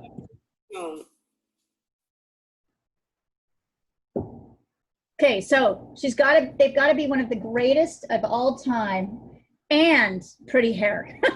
And there has to be good hair. And female, since we've done female, male, and then we'll do female, and then we'll do another male.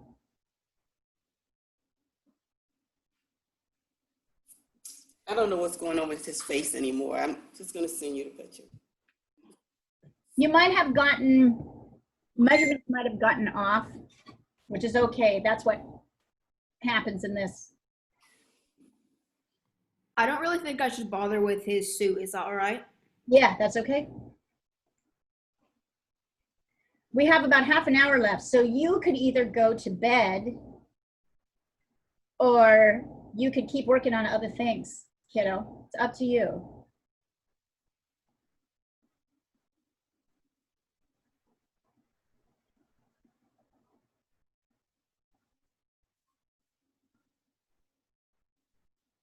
All right, let's see. Good job, you guys. We cut off the ear on accident on the photo. That's okay. That's okay. You did a good job. This was a significant and Jack, I'm going to say significant improvement over last week too. So each time you're doing this, you're getting a little better. It's kind of fun to see how everybody else does it too, isn't it? Oh yeah, it really is. I'm going to try and start on that tree thing now. Yeah. Okay. All right, Andy, where are we at with your painting? I'm dying to see it.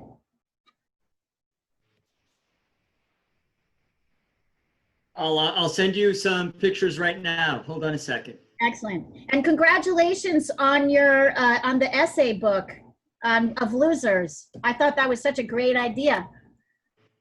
Yeah, and it's going to be featured on NPR this week, and we got a great recommendation from the Times yesterday, so we're very excited. That's awesome. That is awesome. So for those of you who don't know, Andy one of his essays got included in a collection of sports essays told from the perspective of somebody who lost. Right? Like, is that the best way to describe it, Andy, or is there a better way to say it? Yeah, that was the running theme. You know, when they asked if I wanted to write something, it was like, you know, is there someone in sport who's you know lost something, you know, that tells a larger story? And who did you end up interviewing? The marathoner? So there's this guy that, believe it or not, for 10 years was the fastest U.S. born marathoner ever. You know, for 10 years. And he was just stellar, but he lost the Boston Marathon by 2 seconds in what's considered the most epic Boston Marathon ever. He lost it by 2 seconds. And most people know about that if they know anything about him. Right. But he also, and Boston's one of the 5 or 6 major marathons in the world. And then what most people don't know is that he also ran the very first London Marathon, one of the other majors. Wow. And he tied it. He didn't win. Interesting. And so he ran 2 major marathons and did not win either of them outright, and the difference is less than 3 seconds. Wow. But not only that, he's a really compelling person. He's like one of the best people I've ever interviewed, because he'll pour his heart out to you. And I read a lot on him before I interviewed him, and knew a lot about him. And even one of my high school track cross country mates actually competed against him at one point in his later career. So I knew a lot about him, but his story also includes his son. He adopted 2 things. There's he after his marathoning career was like on the wane, he's a Minnesota farm boy. Wow. And he was working his farm, and he got his leg caught in the farm machinery. Ah! And it chewed him up, and he ended up being an opioid addict. No. Yeah. And so the profile deals with those struggles, which were just enormous. And all of that I just described to you sounds like a lot. He also had adopted a wonderful son who grew up and became a soldier in Iraq. No. And he came back from Iraq, and he was unfortunately, I've done too many profiles like this. He came back from Iraq, and he was damaged. And even on the day that Dick last spoke to him, he seemed up and looking forward to things. And that night, he took his own life. Oh no! So, too many things. Yeah. But Dick is one of the most eloquent people I've ever met, and he's so open about these. You can ask him anything. Right. And we talked about all of this. Wow. And so my dream this summer was to have been going up to Minnesota in September to go run his annual race that's in one of the northern Minnesota lakes, and hang out with him for a week. And we just had a great time talking and getting to know each other. And of course, one of the tragedies of all this we're going through is that I'm going to have to postpone that dream. Oh. But he was great to talk with, and that's the profile that I ended up putting together. That's awesome, Andy. That's really nice. awesome.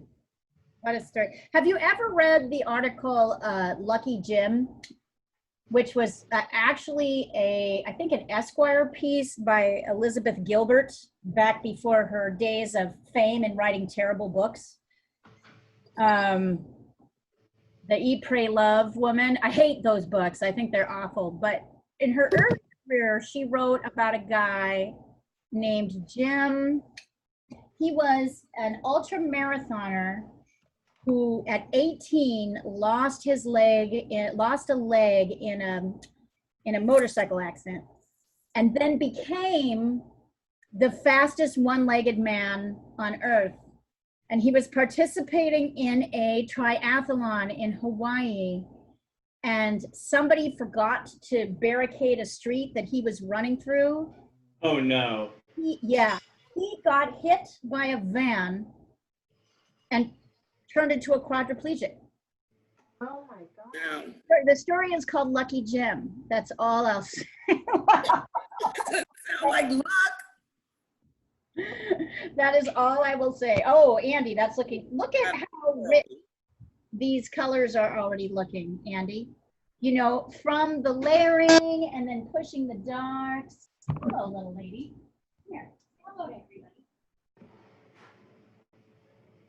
Video cat just got up from a 5-hour nap. Here she is.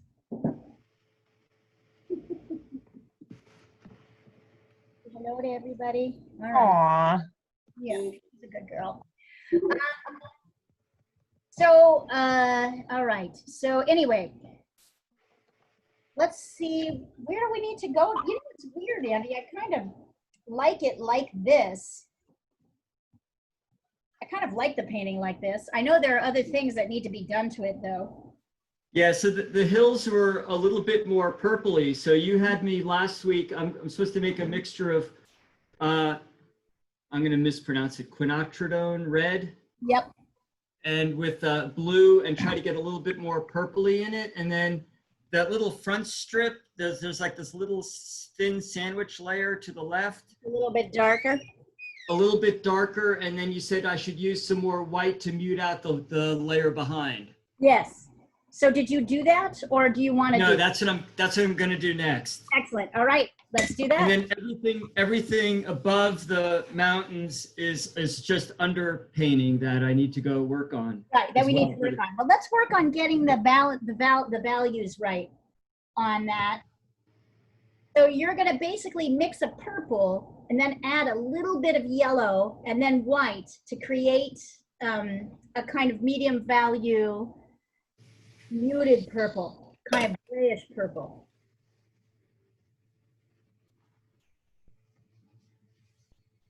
Let's see how it goes. By the way, your Lucky Jim story, among the other things I do is I guide a blind woman marathoner, and we've done like 5 marathons together. Wow. And she lives in this rural part of Norway. She's an amazing, inspirational woman. Like, just, you know, if I ever think I'm having a bad day, I just think like, you know, if Alina can do what she does, I should be able to do something, you know? Right. And she's truly inspirational, but she grew up in this town, this very rural town on a fjord in Norway. So she's run it her whole life. And she figured out, or she started running in middle age, but she started running this route that she'd walked her whole life. So she knows it by heart, even though she's blind. So she's been running it for several years. And then one day she's running it, and what she didn't know is that they started construction. No. Yeah. These are some morbid stories. And she just went right down a hole and just like really banged herself up super badly. Couldn't run for like half a year. Yeah. Shit. I know. You know, because she can't get a guide every time she needs a guide to go run. There's not that many people in rural Norway who can go run marathons as fast as she does, and or train with her. So anyway, she thought she had something down that could work for her.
Good, Suzanne. Good improvement.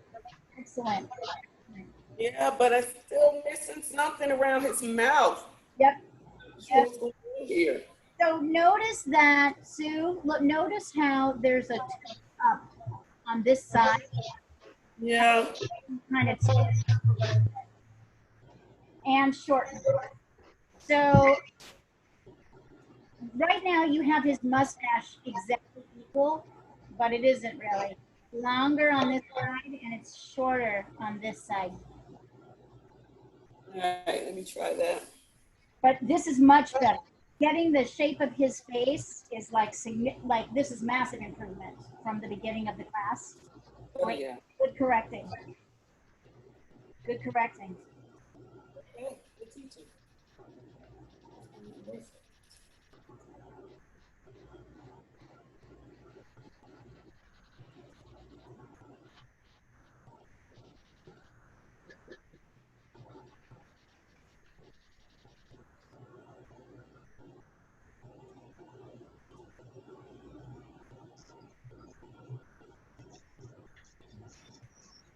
Great work, you guys. Really good.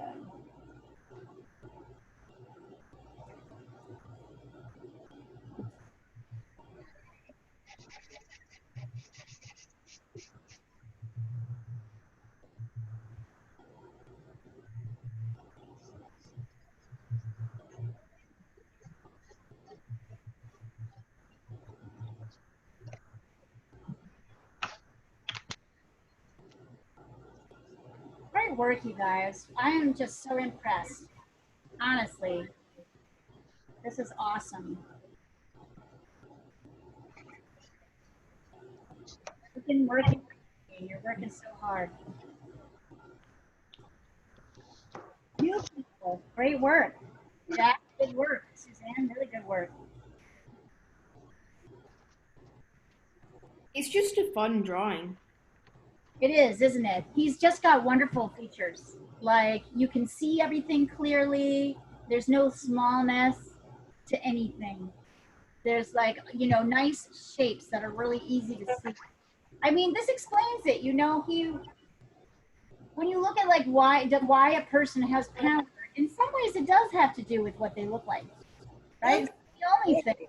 But it's some like, and if you look at him, he's so compelling. His face is like, I think this little bit here, this little light here, shows a softness to him that, like, even though he seems firm, also gives him kindness. This little thing down here. If he was, you know, sharper, or he's got a certain roundness to those features. Let's see.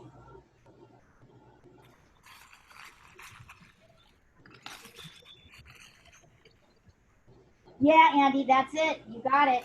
You got it. My God. Look at how good it looks now.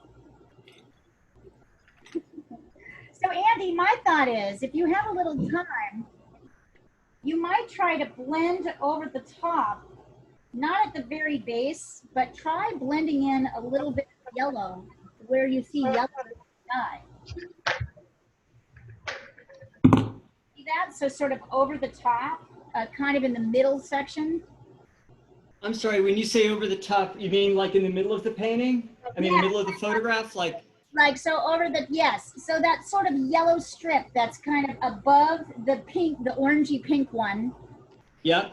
What if you were to take a little cadmium yellow medium and kind of softly brush it across on top of what you've got there already? In like the middle of the photograph, not going all the way down to the mountains, but somewhere in the middle below the cloud line? Exactly. So maintain what you have and then brush in the middle of the sky, this kind where you see that yellow. Brush in some yellow. And just straight up cadmium yellow, no white or anything? See how the cadmium yellow looks? If it doesn't look right, you might add a touch of white, but try just cadmium yellow medium. And great, I'll give it and you're going to want a soft edge. So you're going to want to take a big brush, the biggest brush you can, something like this, right? And brush it across without like making like really strong edges. Just kind of, and then maybe another line. Let's see how that works. I'm going to sign off for the day. All right, you did great, kiddo. Thanks. We'll see you next week on Saturday and then Sunday. Bye. Great work, Jack. Bye. Bye. He's so cute, isn't he?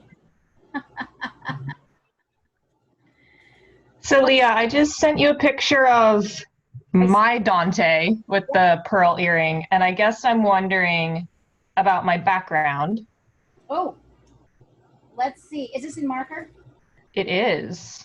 So I would do something simple with the background. Although, what were you thinking? So I guess I'm confused because there is detail in the scarf. Yep. And so I'm resistant to do a detailed background, but I also don't really want to just do a solid color. Right. What if you did a kind of dark blue that faded to light blue around the dark edges of him? So light blue. Like kind of around like the edge of the scarf and down where his beard is. It would be dark, it would be light blue there where it's dark and darker blue where he's lighter. Would you stay away from like patterned or detail in the background? I really would. Okay. I really would. And the reason is that that scarf carries it. So, and it takes up a significant portion of real estate. Okay. I know what you want to do. I know. That the power of it, you'll lose. I'm like, I want to put my stars in the background, but I think you're right. Like, it's going to be too much detail. But I don't think that'll work. I would say go for if you want to play around, do some general shifts from light to dark colors. Yeah. Okay, thank you. It's really great. Thank you. It's interesting to see how two people treat the same subject. That's what's so great about doing the figure drawing sessions through Zoom is that everyone gets the same angle of the model. Yeah, And that's then just doing show and tell at the end, it's really cool to see everybody's take on the exact same pose. That's right. It's totally great. That is one of the things that's great about it. I would agree. Thank you for your feedback. Oh, it's wonderful.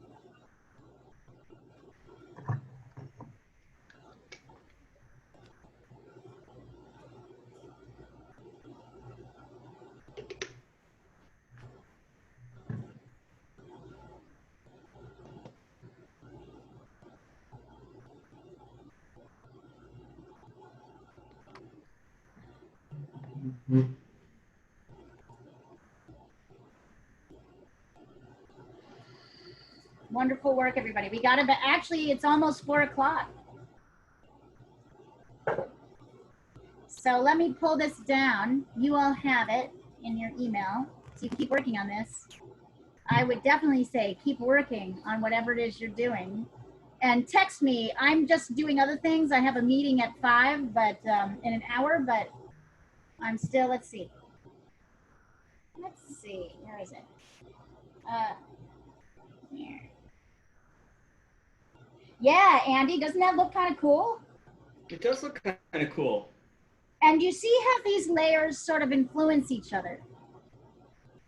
Definitely. So let this dry, and then next week we'll talk about in our painting section of class. I will review for you a little bit about this idea of blending, because that's what these sunset colors really are, just softly blended transitions from one color to another. But you've got a lot of it going right there. Looks so cool. Yes. I feel like this is a big learning painting for you in terms of mixing and in terms of Definitely for mixing. Yeah. It's great. Well, the drawing too, by the way, I feel like my head's going to explode by the time the class is over. So Yeah, that's good. That's how it should feel. Your brain should be full of all the things, and you won't retain everything. Don't even try. Just know that we're going to repeat this 2 more times, so you'll have 2 more chances to have it kind of sink in. But at whatever level you get it, I mean, I've taken portraiture classes 2 or 3 times in my life. So, and that's over 20 years. So don't worry if like this first time you don't get everything. Like you'll get what you need, and then you'll come back later with more experience, and you'll be able to get more things. So you'll do, yeah, this is good. You guys did great. Anybody want to show me what they've got before we go? Great work, everyone.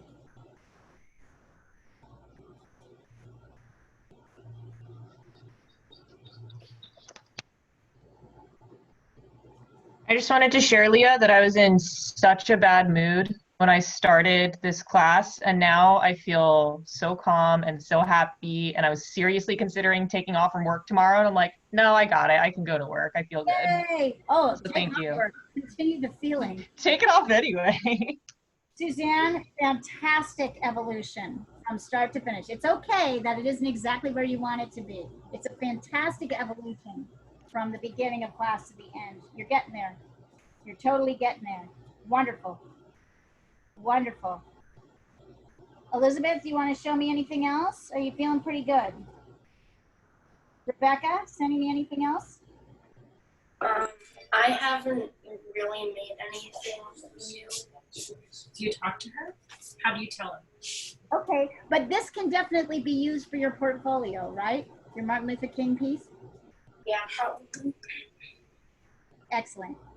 You did good. All right, well, enjoy your move next week, honey. It's exciting. You're going to be in your new room. That's all to yourself. Did you tell her about how I won't be up there? Yeah. Bothering you. Thank you, Leah, for allowing her to join. She did great. Take a look at what she did today. Rebecca. So good. I'm so impressed. You did great. Everybody did great. This is amazing. Rebecca, that's just fantastic. Yep. Yes, yes, yes, yes, yes, yes, yes, yes, yes. The eye's a little off, but You guys did so great, so great. Wonderful work. All right, I'll see you all next week. all right. Bye. Bye, Bye. everyone. Somebody in profile who's cool. So, bye, guys. Bye.